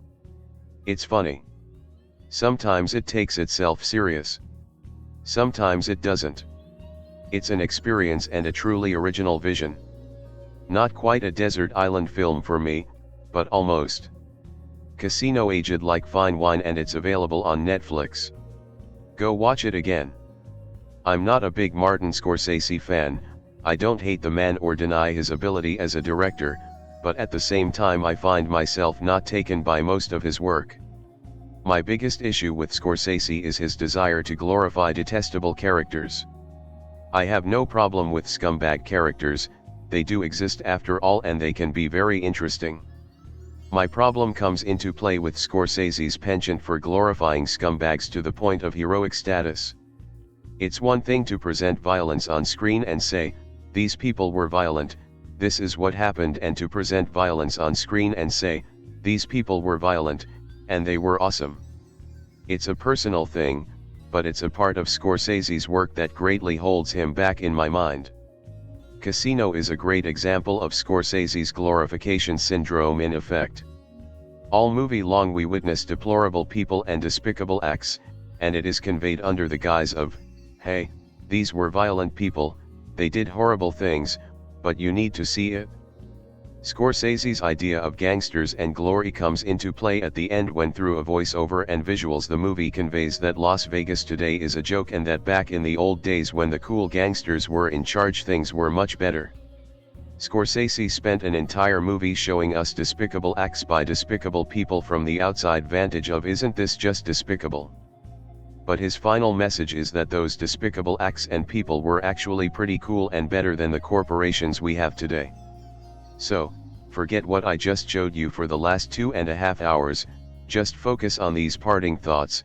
Gangsters are great and it's sad that their days in ultimate power are over. The only character who doesn't end up reveling in the idea of glory is Ginger, but that has more to do with Sharon Stone playing her as a liar and scum, not someone who thinks they are a good person. There are possible feminist issues on display again, another fault some people find in Scorsese's work, because women are punished thoroughly and used completely, while every male character that matters is glorified in some way. Personally, I don't get the anti-woman vibe from Casino. Gangsters don't exactly think highly of women and the movie was honest in that regard. There are some other issues in Casino, such as the never-ending voice-over narration. While this method conveys all the information the audience could want, it also creates a distance between the audience and the characters. It creates a scenario where I felt like I was witnessing a historical chronicling of these events as opposed to actually being involved in some sort of story. The voice-over narration also results in situations where information is repeated, by different characters and based on what we can already infer from what we see on screen. A particularly bad example of a double dose of information didn't deal with voiceover but with subtitles. When Nikki and Sam are speaking in code, the scene didn't need subtitles telling us that they were speaking in code. They are gangsters, so it's pretty easy to pick up that they aren't speaking naturally, and later the voiceover tells us that they were speaking in code. There were other small things like Robert De Niro obviously being switched with a fake dummy in the beginning car explosion, and how that scene of the explosion doesn't match up with the later explosion scene we are given. But, that's enough of what bugged me, because while Casino was a very flawed movie, it was still a good movie, and I don't want to give the impression that I abhorred this film. I already mentioned her, but Sharon Stone was the one great performance in the cast. Pesci and De Niro were good, but they are playing the same characters they always play. Stone was the one person willing to go somewhere else with her character, and it's no surprise that the one character who felt more honestly portrayed than the rest featured the best performance in the film. The beginning of the film was nothing but exposition, but it flowed real well, and it's handled so it doesn't feel like exposition. Unfortunately, they stuck with the voiceover theme, and because of that the entire film feels like one long exposition session. However, for those first 20 or so minutes the exposition is handled really well and feels more natural than it does for the rest of the film. Some of the places they go with the story are neat touches, especially when Sam asks Ginger to marry him. The worst thing she could have done was say no, because as a gambler that was like a challenge to him. Even though she says to his face that she doesn't love him, he rolls the dice on their marriage because he's a gambler and that's what he does. Direction-wise, Scorsese had his moments with the camera. The dual cheating scene was presented masterfully. The way that was set up and the way the camera moved with Sam to discover the two cheaters was a thing of beauty. Anytime the characters were in a smoke-filled room, Scorsese did a splendid job of capturing the smoke in mid-air, playing into the hazy nature of their lives and other such themes. I don't think Scorsese had directed as many great films as others do, but I know that Casino should not be considered one of them. It's a good film that is interesting, but it's also terribly uneven in what it wants to say and in the honesty of its characters. However, if you are a fan of gangster epics, then Casino is certainly for you, but due to its overly long nature and meandering narrative, I won't recommend Casino to just anyone. Make sure you want to see this movie when you actually sit down to watch it. During the 1990s, Martin Scorsese crafted a gangster movie that became embraced as one of, if not the, greatest mob movie ever made. Whether or not it managed to eclipse Francis Ford Coppola's towering The Godfather is a matter for another time, but where the operatic story of the Corleone family was slow, measured and deliberate, Scorsese's movie was fast, freewheeling and continuously bowled us off our feet as it plowed through decades of real-life happenings like the filmmakers were snorting as much coke as the gangsters were. The film was fast, fantastic and virtually flawless, and it absolutely was not Casino. Obviously the film I was discussing was 1990's Goodfellas, which is undeniably a superlative slice of cinema, but when Scorsese released Casino 5 years later, it wasn't awarded quite the same reaction, as it was denounced as a simple retread of what its spiritual predecessor had already achieved. But even though the creative team of Scorsese, Nicolas Pileggi, Robert De Niro and Joe Pesci seemed to be walking a very familiar path, a closer look at the glitzy razzmatazz reveals something of a winning hand. Eyeing the city of Las Vegas as fertile ground to hoover up untold amounts of dough, professional gambler and mafia stooge Sam Ace Rothstein is sent by the mob to run the Tangiers Casino in the year 1973, and because the guy eats, sleeps and breathes gambling, soon he's raking in a tidy amount of profit for his bosses back in Chicago. In fact, he does so well that he decides to send Sam's childhood buddy and ruthless mob enforcer, Nicky Santoro, to protect their golden goose as he keeps that all-important green coming in at a relentless pace. Business continues and we get a chance to dig deep into the unfeasibly crooked dealings that go on behind the flashing lights and feathery showgirls that surround the place like a blinding spell. However, the blinding sheen of Vegas starts to flicker when con artist and former prostitute Ginger McKenna enters the picture, and things start to go awry when she steals Sam's heart as effortlessly as she swipes gambling chips. Very soon, actually, too soon, Sam and Ginger have a kid and marry, meaning that the blushing bride gets all the lush jewelry and spendable cash she could hope for, but the fact that she just can't shake the connection between herself and her sleazy, former pimp means that Ginger soon starts treating her husband for a fool. With Ginger's erratic behavior living rent-free in his head, Sam's earning power soon starts to drop, and worse yet, after Nicky realizes that there's no real mob influence out in Vegas, he starts treating the place like his own personal Wild West, which only results in affecting the cash flow even more. If there's one thing the mob can't stand, it's losing money, and while the house may always win in Vegas, no one takes a dip in funds more seriously than a pack of wise guys. It may be time to deal out. It is impossible to deny that both Goodfellas and Casino share a great many similarities that go even beyond its director, cast, and origins. It's also baffling to me that some considered a movie that was a brasher, louder and more flamboyant younger brother to the previous flick a negative thing. After all, is getting more of the same so bad when what you got in the first place was so damn good in the first place? Maybe I'm just thinking too much like the greed-sodden characters in the film, but if Scorsese is going to give me Meyer or the good stuff, then my eyeballs is going to shoot it, spend it, or snort it as hungrily as I can, and not spare a second thought that it's too similar to something that I also absolutely adored. Okay, so there are admittedly a lot of similarities here, with the most glaringly obvious is that De Niro and Pesci are playing characters that, at first glance, seem unreasonably alike that of Jimmy Conway and Tommy DeVito, but when you take a closer look, you'll see that Sam Rothstein and Nicky Santoro are actually subtly different and far more flawed. For example, while De Niro gave both characters an icy inflexibility, Sam isn't a high-functioning psycho and actually is a normal and fairly reasonable guy compared to most of the people you find in these sorts of films. In fact, it's his overriding humanity which causes the cracks to appear in this perfect life, as Sharon Stone's wildly erratic and selfish Ginger seems to be Sam's glaring blind spot, and it's fascinating that such a meticulous man could get emotionally poleaxed by a woman he knew to be fairly shifty right from the off. Of course, if De Niro could be accused of playing to type, then surely Pesci is guilty also, but again, while it seems that on the surface, the actor is playing yet another pocket-sized psycho, once again there are quite a few differences to take in. Sure, Tommy in Goodfellas was utterly terrifying, but he did have rules, sort of. Nicky on the other hand simply doesn't give a fuck about anything and will do whatever it is he wants to do, be it stab a man in the neck with a pen for a minor indiscretion or bone Sam's wife, whenever he wants to do it. The twisted joke of the film is that despite these people supposedly being adults, they manage to bring down an entire kingdom between the three of them by all being horrendously spiteful children despite money and people's lives being at stake. Scorsese tackles this world of glitz, glamour, and murder with even more visual verve that he supplied for Goodfellas, using the pulse of Sin City as its beating heart to deliver yet another movie that moves like grease lightning and doesn't much care if you keep up.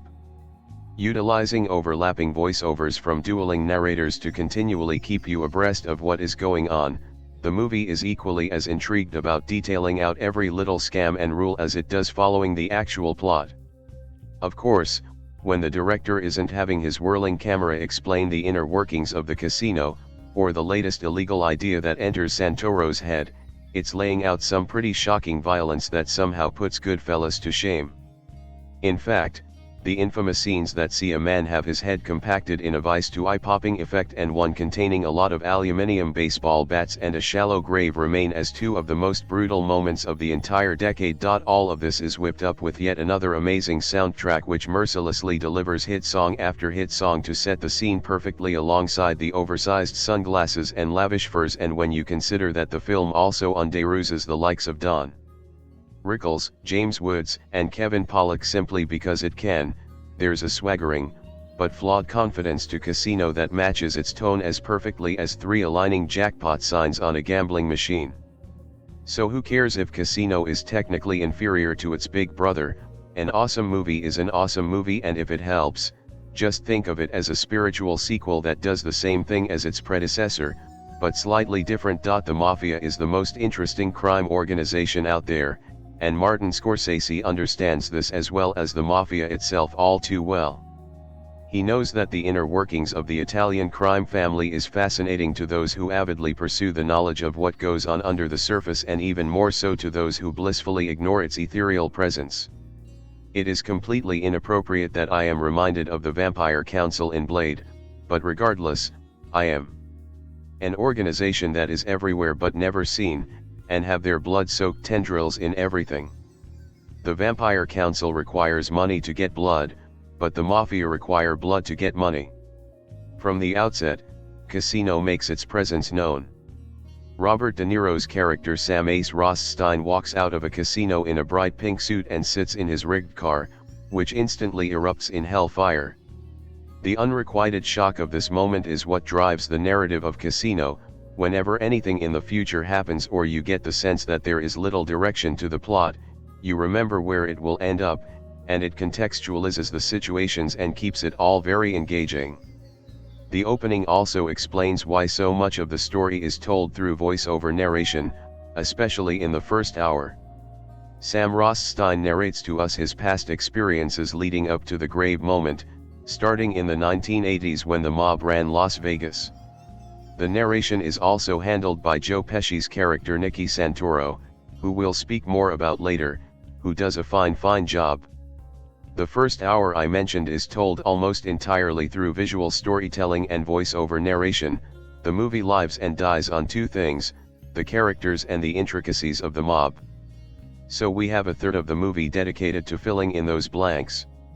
It's surprising that the film is able to carry itself for so long without much plot progression, and I attribute this to both to the image in our head of the car bomb, and the fact that what we are being told is artfully written and effortlessly interesting.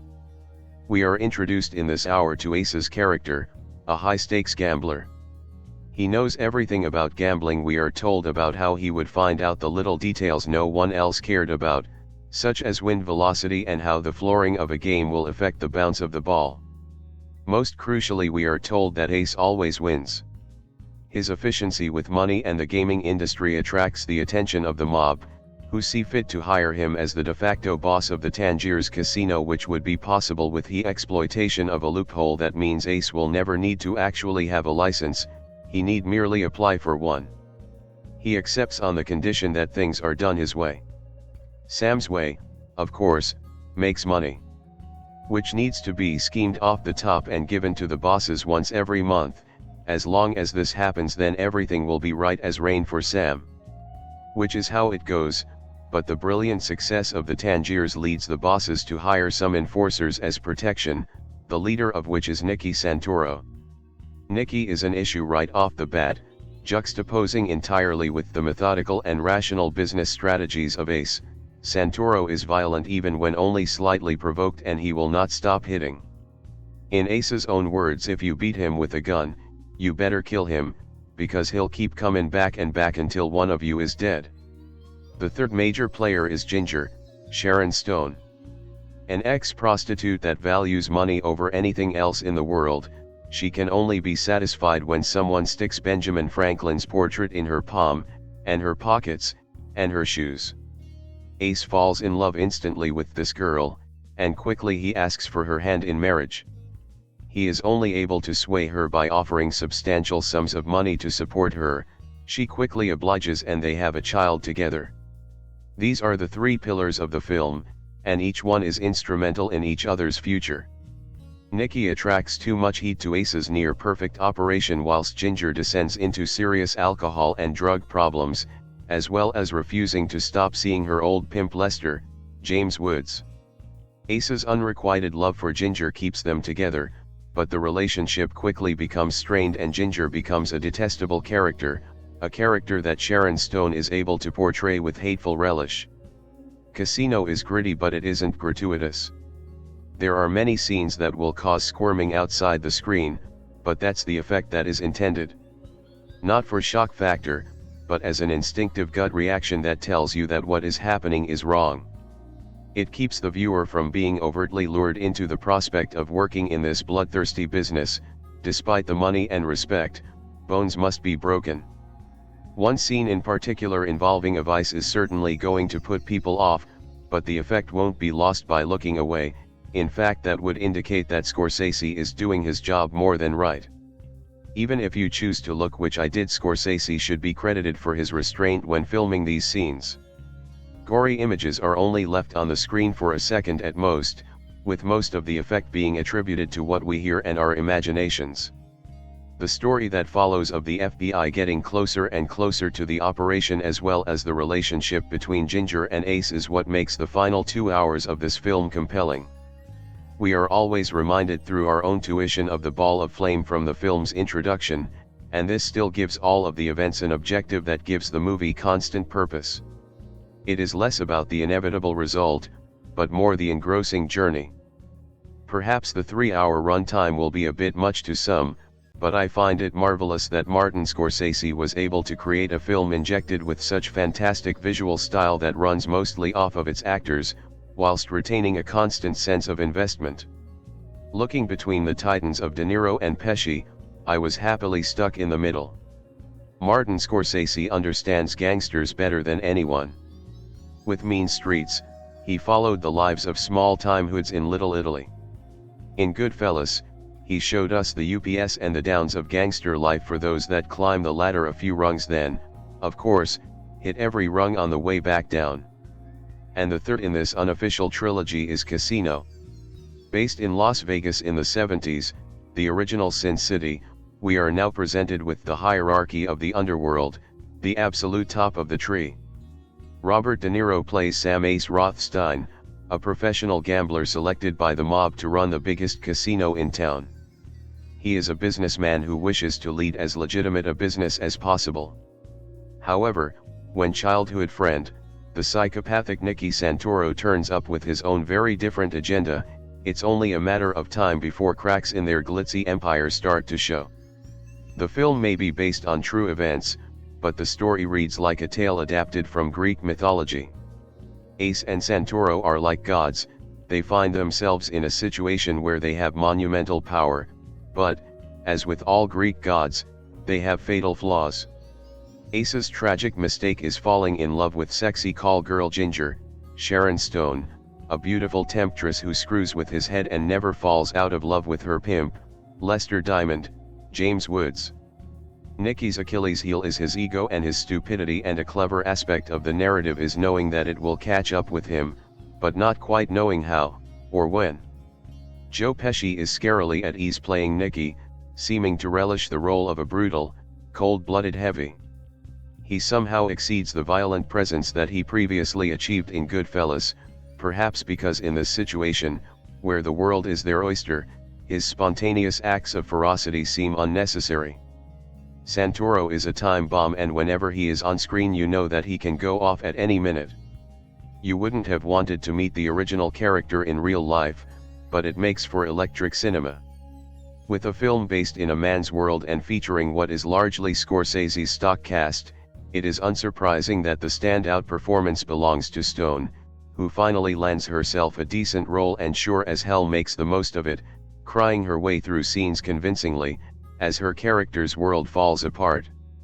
Her often comic relationship with her bumbling no-good pimp also provides some light relief, a necessary dynamic considering the length of the film and Pesci's sickeningly bloody moments that splatter across the screen and stain the memory. With Pesci and De Niro turning in their umpteenth roles in Scorsese's films, it might seem on the surface that Casino is just Goodfellas in Las Vegas, but this would be an unfair and naive assumption, which disregards the true story on which the film is based. It also features a dual narrative, with both De Niro and Pesci's characters providing their versions of events in alternating voiceovers. This device works brilliantly, adding a layer of depth not found in the film's prequel. It also makes the unfolding fates of the two protagonists all the more curious to the audience, especially as the film opens with Ace getting blown up in a car.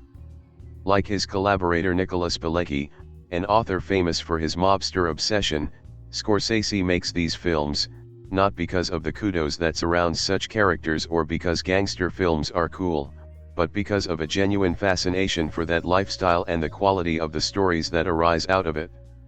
Such passion shines through in Casino, a masterfully directed, acted, and edited epic which confidently takes its time in telling its story because, like Vegas itself, it knows that it will dazzle and seduce you.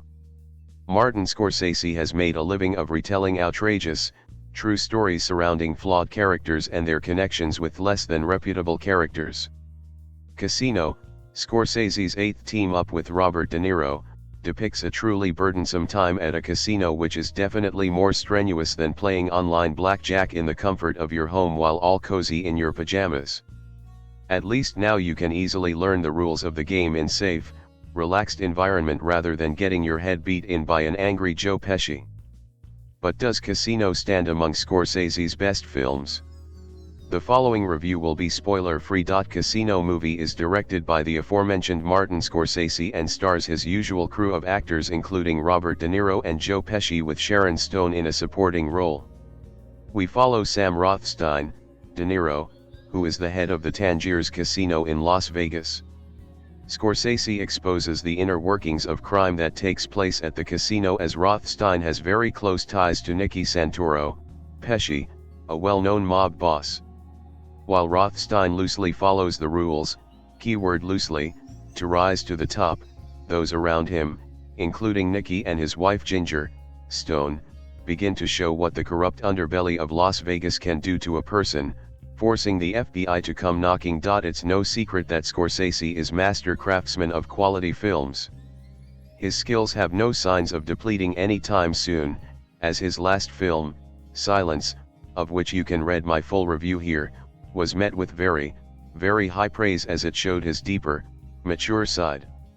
However, what we all know Scorsese from his epic tales of highly flawed, but engaging characters that ascend into superstardom only to fall flat on their faces years down the road.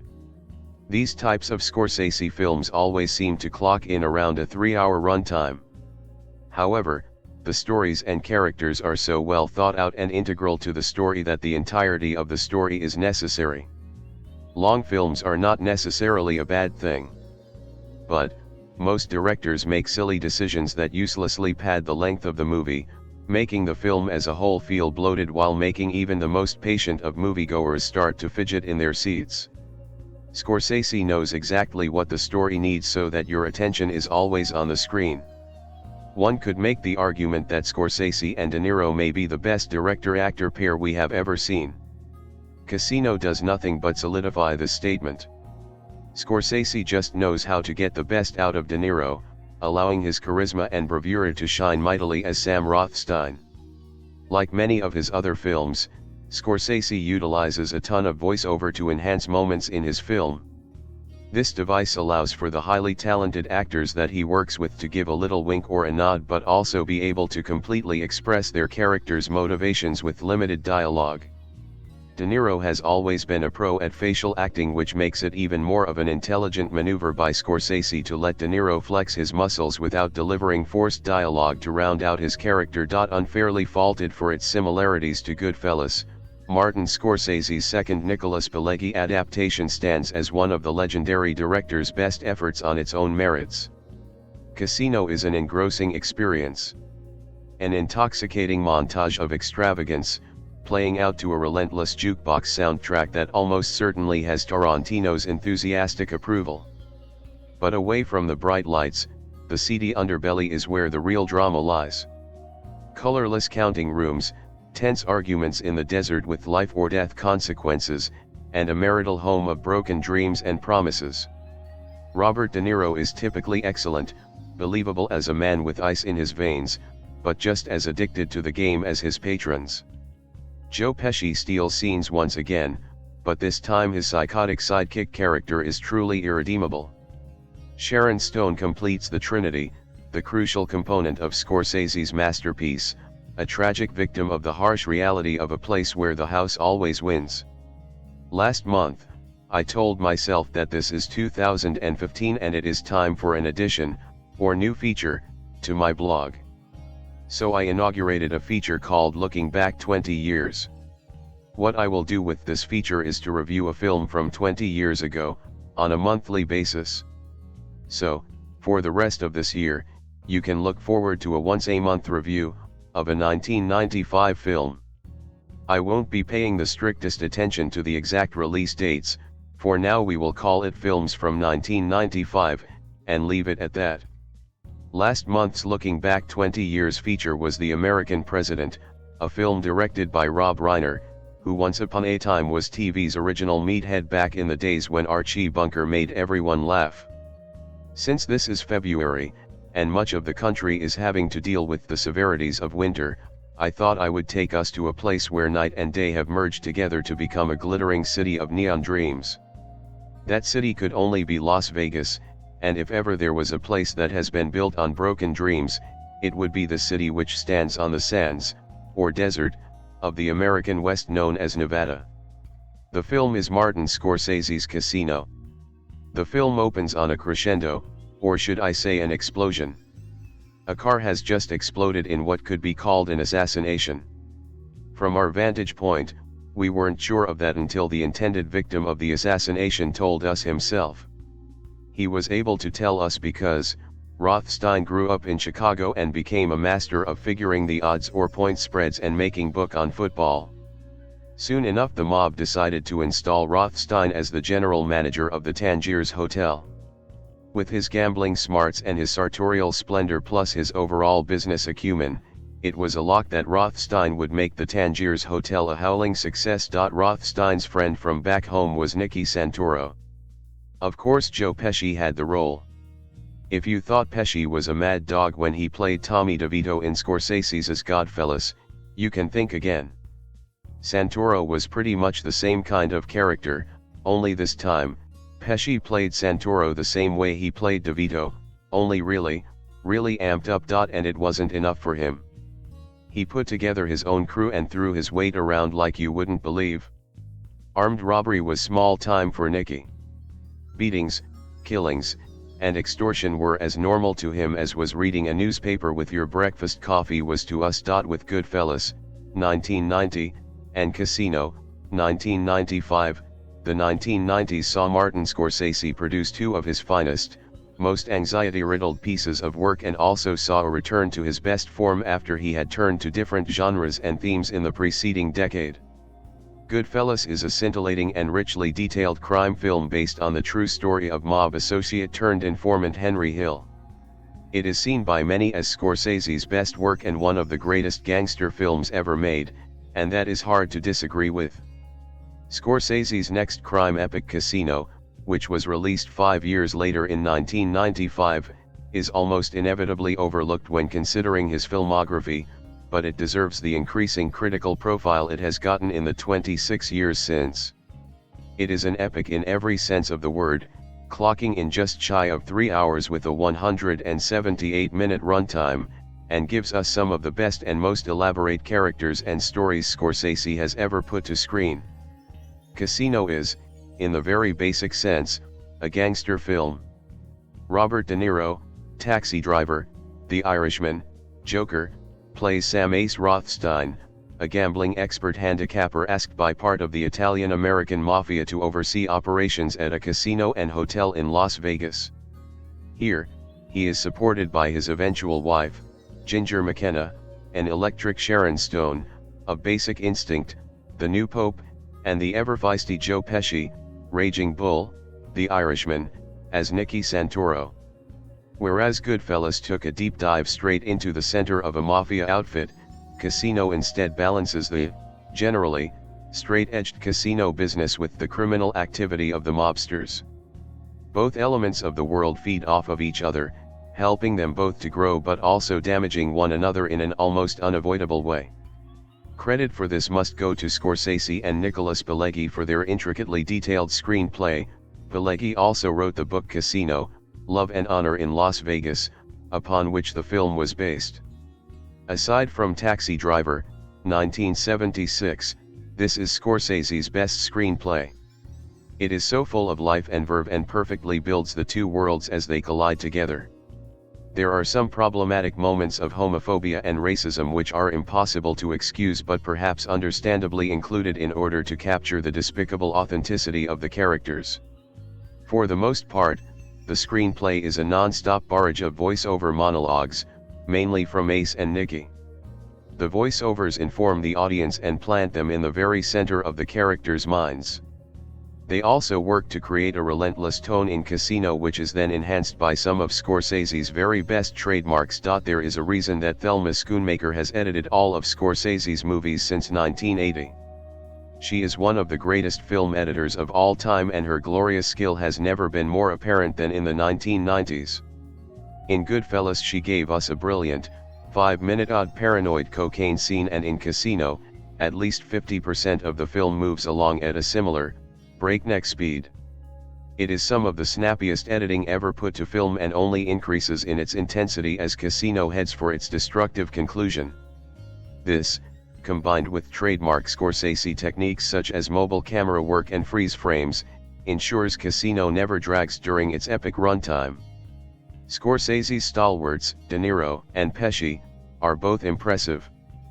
Pesci has the tendency to recycle elements of his similarly erratic and violent roles from Raging Bull, 1980, and Goodfellas, but that is down to the character more than his acting ability.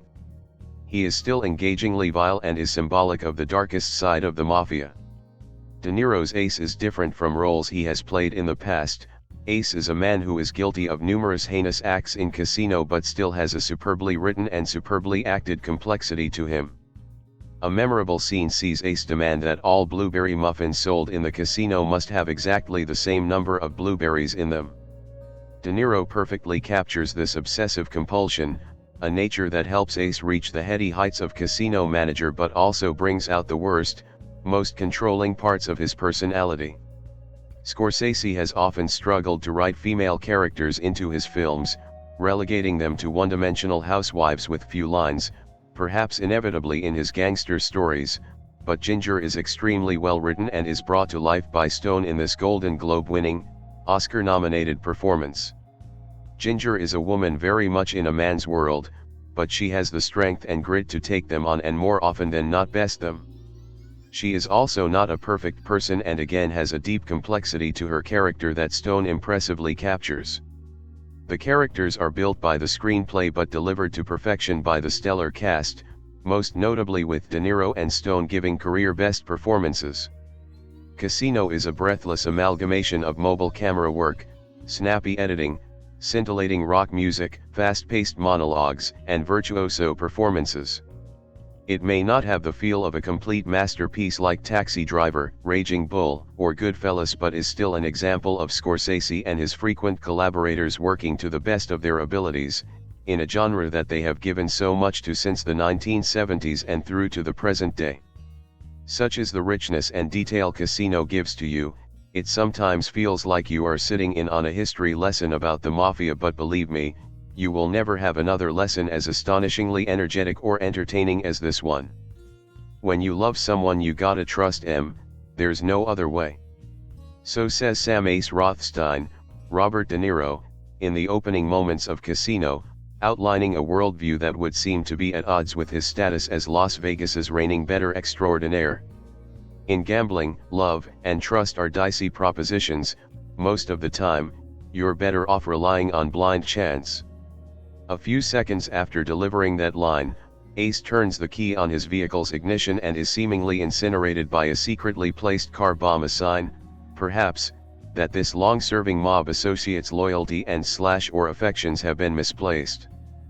But the joke, and it's a good one, even if it takes most of the film's 3-hour runtime to reach the punchline, is that the master handicapper is saved by a stroke of luck. A metal stabilization plate under the driver's seat turns out to be Ace's ace in the hole.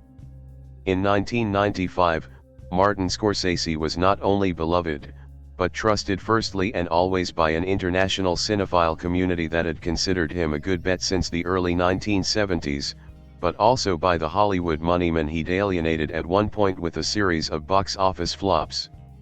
Taken together, the run between New York, Raging Bull, The King of Comedy, and After Hours provided ample evidence of Scorsese's artistic daring while damaging his perceived commercial viability. The common denominator between these very different, and equally extraordinary, movies was a lack of mainstream interest. The strategic rebound of The Color of Money, a custom-tooled showcase for Tom Cruise, suggested that the director was still willing to play 8-ball, and after leveraging that film's success to make The Last Temptation of Christ, Scorsese shifted his trajectory toward edgy money-makers like Goodfellas and Cape Fear. More specifically, it was the healthy return on investment of Goodfellas which penetrated the popular consciousness and grossed more than $46.8 million in the United States that prompted Universal to sign off on Casino. The film was packaged as a sort of spiritual sequel, another organized crime epic from a fact-based book by Nicholas Pileggi, this one based on the life and times of Casino executive Frank Rosenthal and prominently featuring two of Goodfellas, De Niro and Joe Pesci, completing a collaborative trilogy begun in Raging Bull. In a moment when violent, profane criminality was in vogue thanks to the breakthrough of Quentin Tarantino, one of several millennial auteurs indebted to Scorsese, Casino looked like a monster hit in waiting.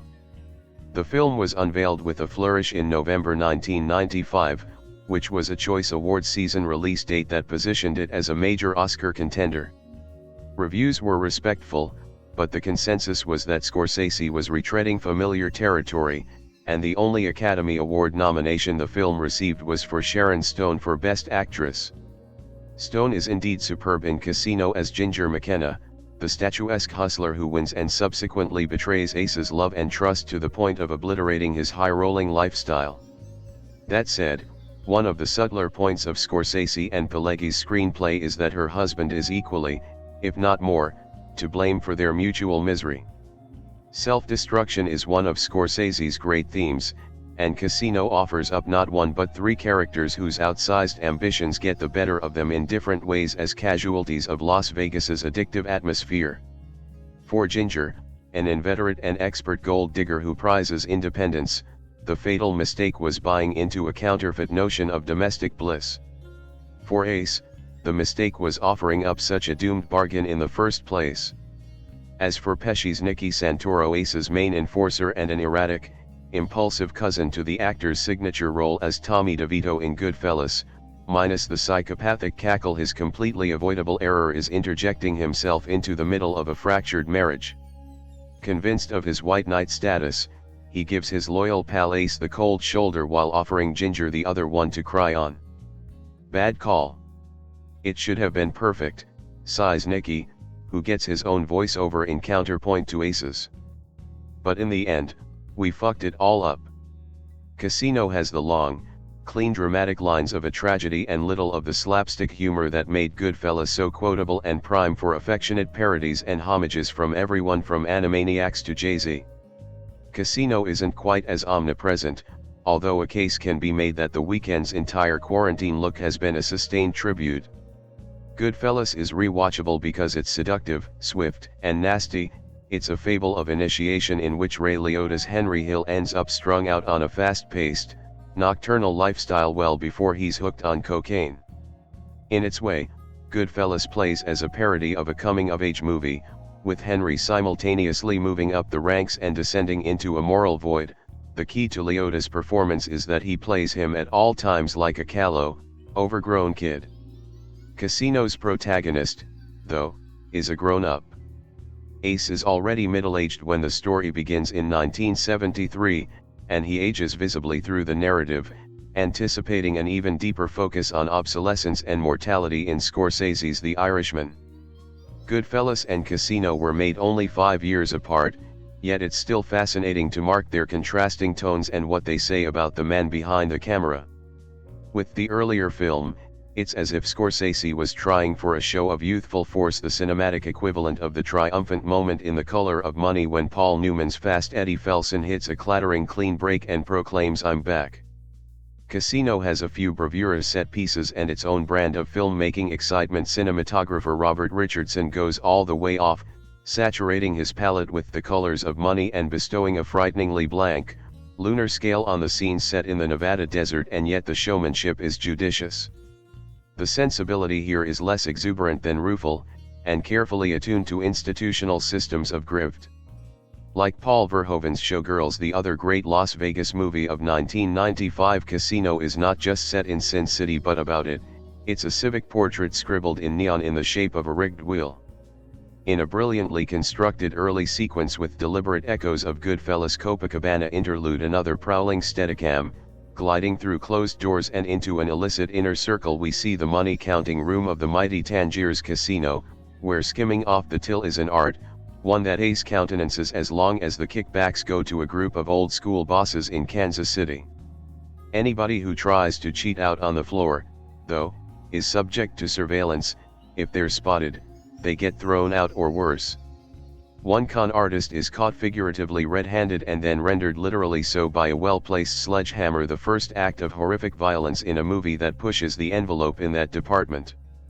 Scorsese doesn't pause to underline the hypocrisy of men who are willing to maim to preserve the rules they themselves habitually break. Instead, he blends the shady ethical contradictions of Ace's job and the flat-out brutality of Nicky's gig into a troublingly even-keeled evocation of business as usual. It's Stone who spikes the movie's energy toward the end of the first act. Circa 1995, the actress was trying to parley the notoriety of her role in Basic Instinct, and her performance in Casino both builds on and inverts her star-making turn. Like Basic Instinct's Catherine Trammell, Ginger exults in her ability to seduce and control men. Smart hustlers like her could keep a guy awake for 2 or 3 days, Ace says admiringly, while lacking any ability to rein herself in. She's a perpetual motion machine, holding and at times leading the camera's gaze. You can't take your eyes off of her. But at the same time that she casts a spell on Vegas's high rollers, Ace included, Ginger exists in thrall to her own Svengali, Q. James Woods in scraggly beta male mode as her supremely shitty ex-boyfriend Lester, a pimp, an addict who keeps hitting her up for money after she and Ace get hitched. Part of what drives Ace to despair is that his wife, who was, to her credit, upfront about not exactly being madly in love when they wed, would keep running off to a guy with a sex offender mustache and a mesh t-shirt. Woods digs deep into his bag of scumbag tricks to play arguably the most pathetic and unsympathetic character in any Scorsese film ever, and that's saying something, punctuating his performance by sneering like an asshole at the adorable little girl playing Ginger's daughter. Ace is trying to wrangle his wife behind the scenes, and so he overdoes it on other fronts, styling himself as a local celebrity and talk show host and incurring the wrath of both his unofficial hire UPS, who think he's in the midst of a power grab, and the cowboy hat desert power brokers who resent a kike encroaching on their territory. No filmmaker is better at exploring male rituals of one-upmanship and overcompensation than Scorsese, whose films tend to emphasize their protagonists' vengeful excesses. Without judging his characters, he has their number. Ace sees himself as a principled, old-school operator, at one point refusing to help the FBI in their investigation of Nicky even though he has reason to believe his best friend is currently sleeping with his wife. But Casino doesn't confuse its protagonist for any kind of dashing underworld hero. As De Niro plays him, Ace is actually a bit smaller than life. In a movie like Casino, it's crucial to draw a line between the thugs who see themselves as the last honest practitioners of a tough racket and their actual actions. Scorsese's refusal to draw a line between depiction and endorsement is his hallmark as an artist. See also The Wolf of Wall Street, a movie that's actually much closer to Casino than Goodfellas. For all his tender rhetoric about love and trust, Ace proves to be a heartless son of a bitch, not more so than others in his orbit, perhaps, but still guided by a demagnetized moral compass. Scorsese's ambivalence is also evident in Casino's truly hellacious violence, including a torture-by-vi sequence featuring a popped eyeball and a shockingly edited and sound-designed baseball bat beating, both of which had to be trimmed to avoid an NC-17 rating. Without stinting on the viciousness, Scorsese still conveys an element of nostalgia in Casino, although it's less because the movie is convinced by Ace and Nicky's vision of the good old days than it is skepticism over what will eventually replace them. Like Boogie Nights a couple of years later, Casino is a 70s period piece that imagines the 80s, and beyond, as a hellscape, albeit one that's deserving of hate mostly for being so carefully sanitized. The town will never be the same, Ace says in the film's final scene over images of the Tangier's demolition, lamenting the transformation of Las Vegas into a family-friendly theme park. Today it looks like Disneyland. The point, of course, is not that the place has gone legit, but that it operates at the leisure of white-collar corporate overlords instead of hard-edged capos. If there's an allegory in there about an increasingly centralized, anodyne, and coldly profitous movie industry, i.e., the kind that could marginalize as virtuoso an artist as Martin Scorsese, so be it. Throughout the 2000s, Scorsese would make increasingly massive gambles with studio resources, producing $100 million plus movies, a fact that doesn't undermine Casino's despairing subtext so much as vindicate it from the inside out. I could still make money for all kinds of people back home, says Ace by way of explaining why, after the loss of everyone he rightly or wrongly loved or trusted and the reupholstering of his stomping grounds, he refuses to budge. He plays the game because it's the only game in town. For him and for Scorsese there's no other way. Casino starts as it means to go on with an opening scene of the film's central character, Sam Rothstein, walking out to his car and becoming consumed in an explosion caused by a car bomb. From there, the film's opening title crawl begins, wherein we are treated to a collage of the glitz, glamour, and beautiful lights of Las Vegas. It then transitions as we see the body of our main character falling down into the flame of his explosion. The lights of Las Vegas are a mere cover for the hell that its characters are going to descend into. Many of Martin Scorsese's best films can be summarized with a single word. Raging Bull is about rage. Taxi Driver is about isolation. Cape Fear is about guilt. The Irishman is about regret. Silence is about faith. With his 1995 follow-up to Goodfellas, the theme to Casino could easily be summarized as greed. That wouldn't be terribly surprising though. Las Vegas isn't a city that is known for its moral certitude and honor. The city we're introduced to in this film is even worse than the city exists today. Our main character, Sam Rothstein, Robert De Niro, is a member of the Chicago mob during the 1970s and a natural gambler with a proficiency in high-stakes gambling, just like in the slots casino games. When the mob sees talent in him, he's shipped off to Las Vegas to run the casino on behalf of a mob scam. The free bonuses and bets offered by Case de Pariuri online at registration are the most convenient way to build a bankroll and try different betting platforms or experiment with different betting systems and strategies. As it turns out, it's actually quite easy to simply take over a casino in Las Vegas.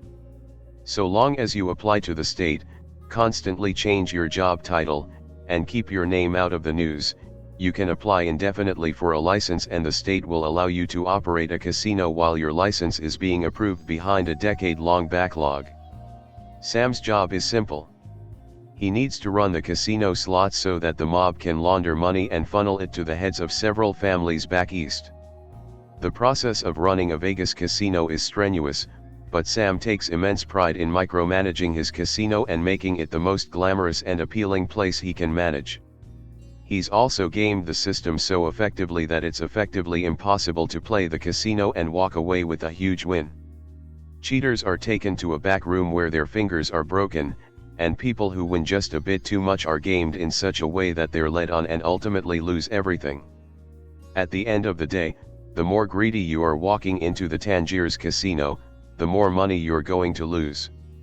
The building is a money-making machine and the casino always wins. Sam starts taking so much pride in the job that he begins firing people in his casino with ties to the state of Nevada and starts getting negative attention drawn his way. At the same time, the Chicago outfit sends his friend and fellow mobster Nicky Santoro, Joe Pesci, to Vegas, where he begins a profitable heist enterprise and starts drawing a lot of heat towards Sam and mob's entire getup in Vegas. To make matters worse, Sam's marriage with a former prostitute named Ginger, Sharon Stone, hits the rocks as she's continually tempted to fall back into the influence of her former pimp who tries to extort Sam for millions of dollars. The heat of these confluent events starts accumulating and the mob's presence in Vegas starts drawing the eyes of the FBI as they get more greedy and more risky with their lives. By the film's end, their lives of glamour and power collapse under the weight of their greed and sin. Much like its Oscar-winning older brother Goodfellas, Casino is taking a very moralistic attitude about the nature of organized crime and mortal sin. The movie is depicting the honest appeal of why powerful and intelligent people are drawn into such dangerous work and shows the audience how these events unravel one step at a time. It shows you these low-life people and asks you to empathize with them before it makes you watch them massacre their way through dozens of people, brutally beat people to a pulp and ultimately destroy themselves. That these characters are doomed is explicitly stated in the film's first scene. They're not going to live long prosperous lives. The movie is merely a countdown to watching their actions blow up in their faces. Casino isn't a film that plays coy about the nature of sin and greed. It makes you stare into the face of brutality and sociopathy at the heart of these characters.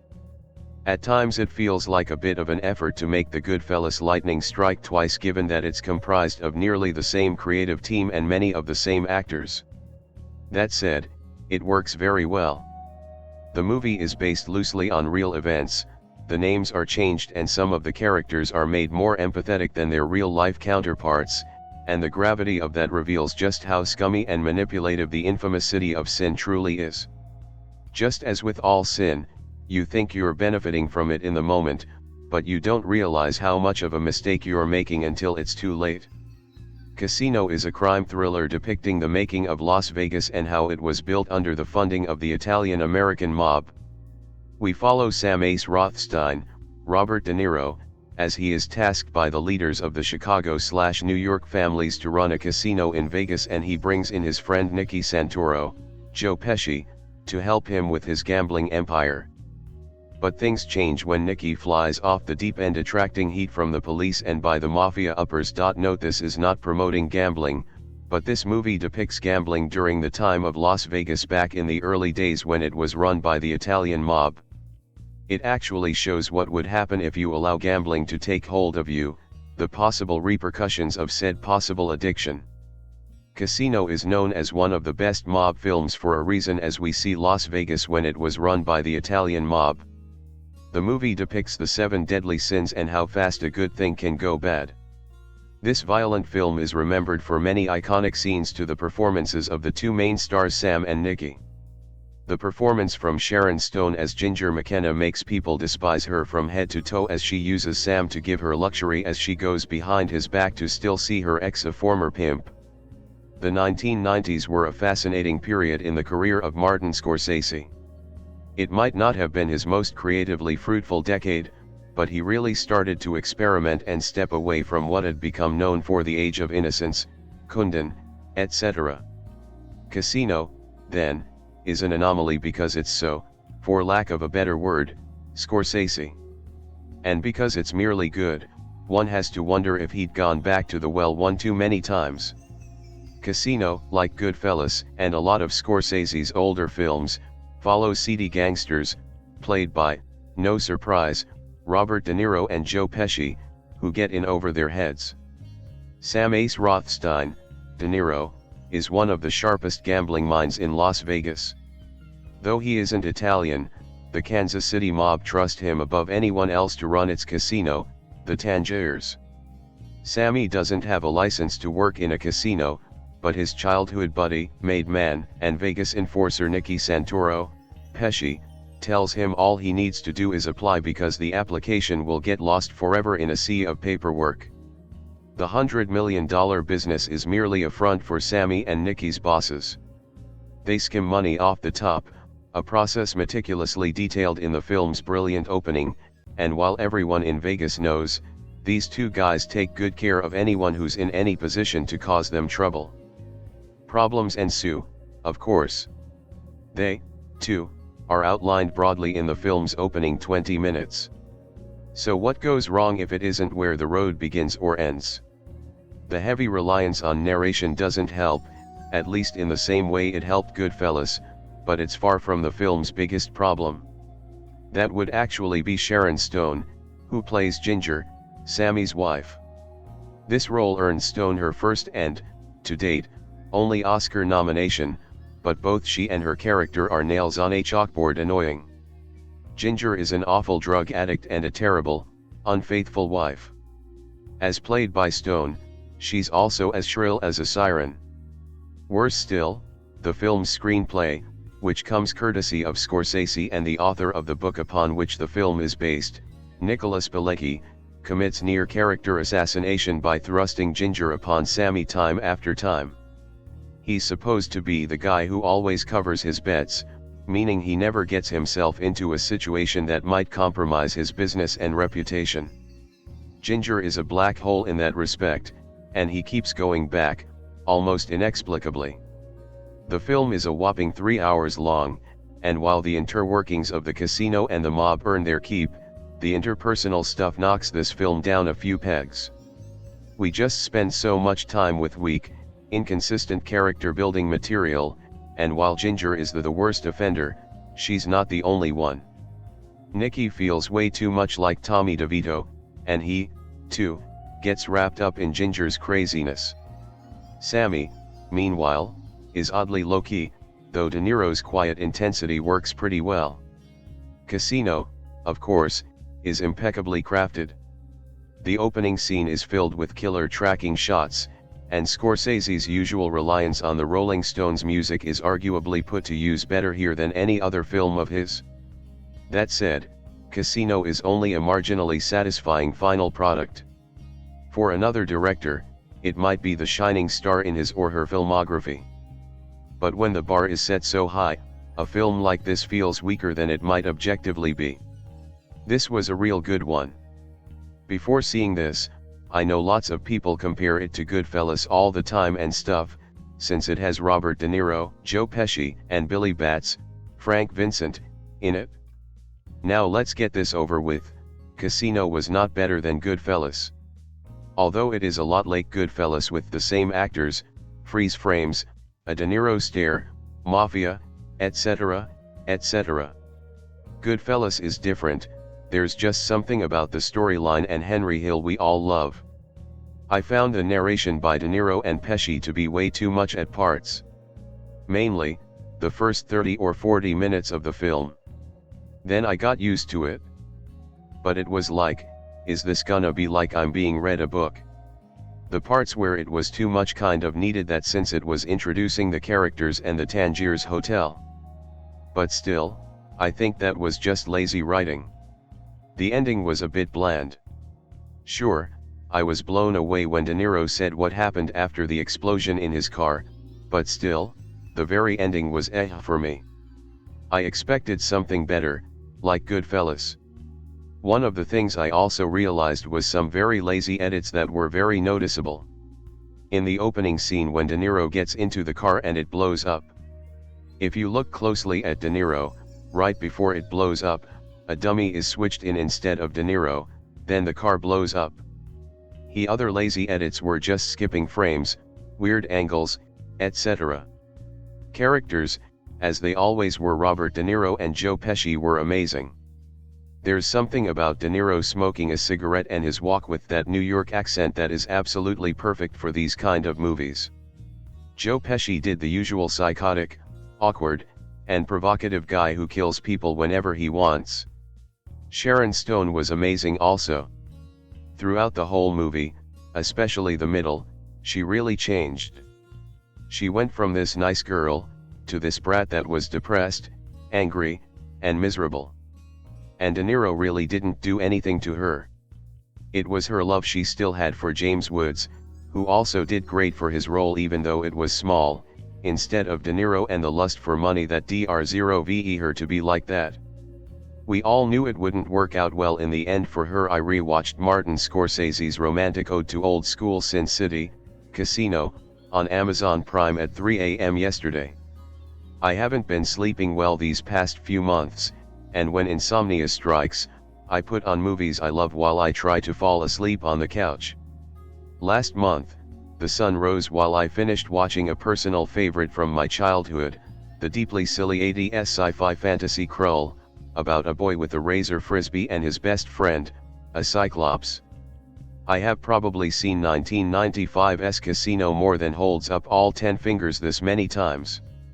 And it never changes. It's a delightful picture show about hoodlums, hitmen, and other assorted do-badders, and it is a dependable good time, a natural cure for late-night anxiety. My Casino rewatch was random.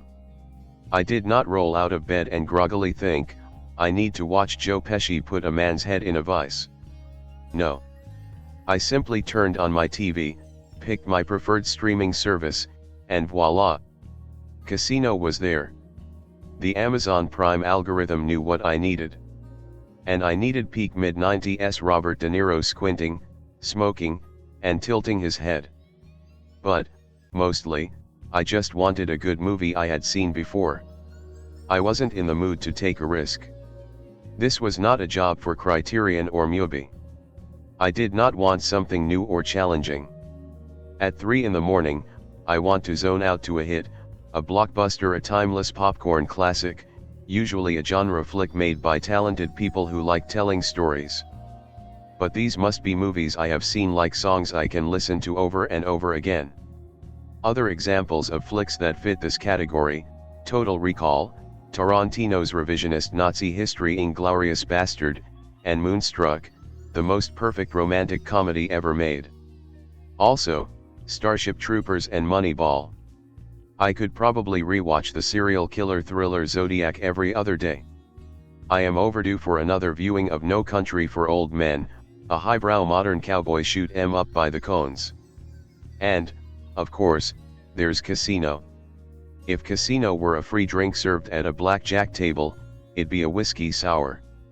This movie is well made. Scorsese is a master. It is never dull. The violence is repulsive, and the cast oozes greed. Casino gets grosser every time I see it.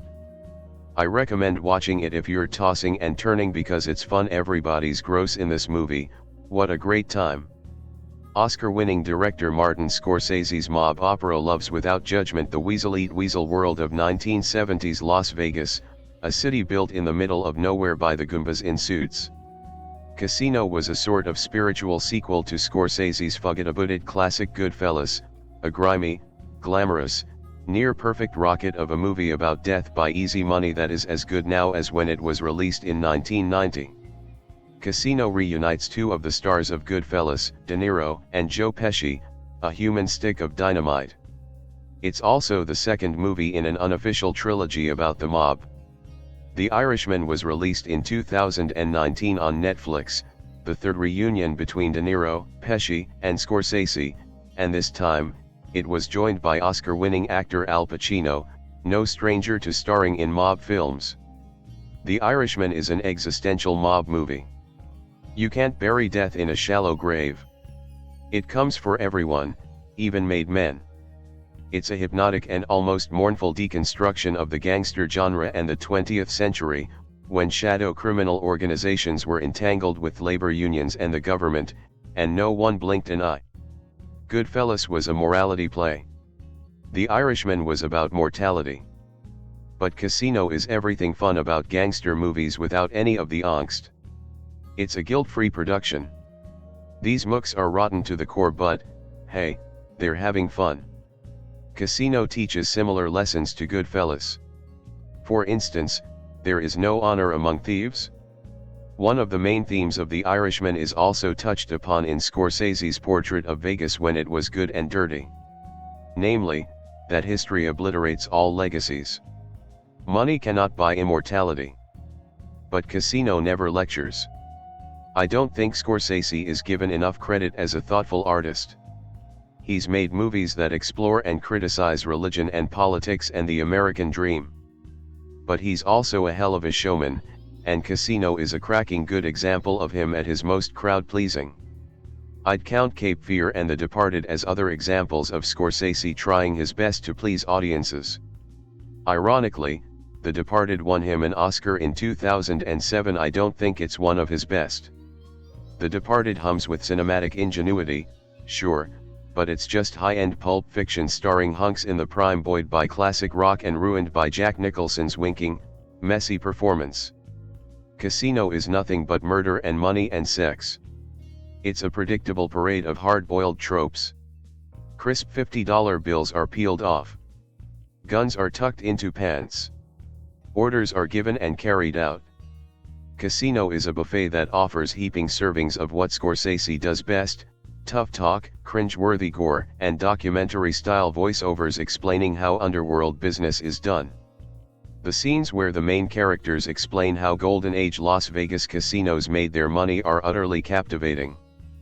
But that doesn't mean Scorsese isn't exploring fascinating themes underneath the slot machine's glow, like the relationship between crime, legitimate business, and masculinity. There are few pop culture chroniclers of male relationships with Scorsese's track record.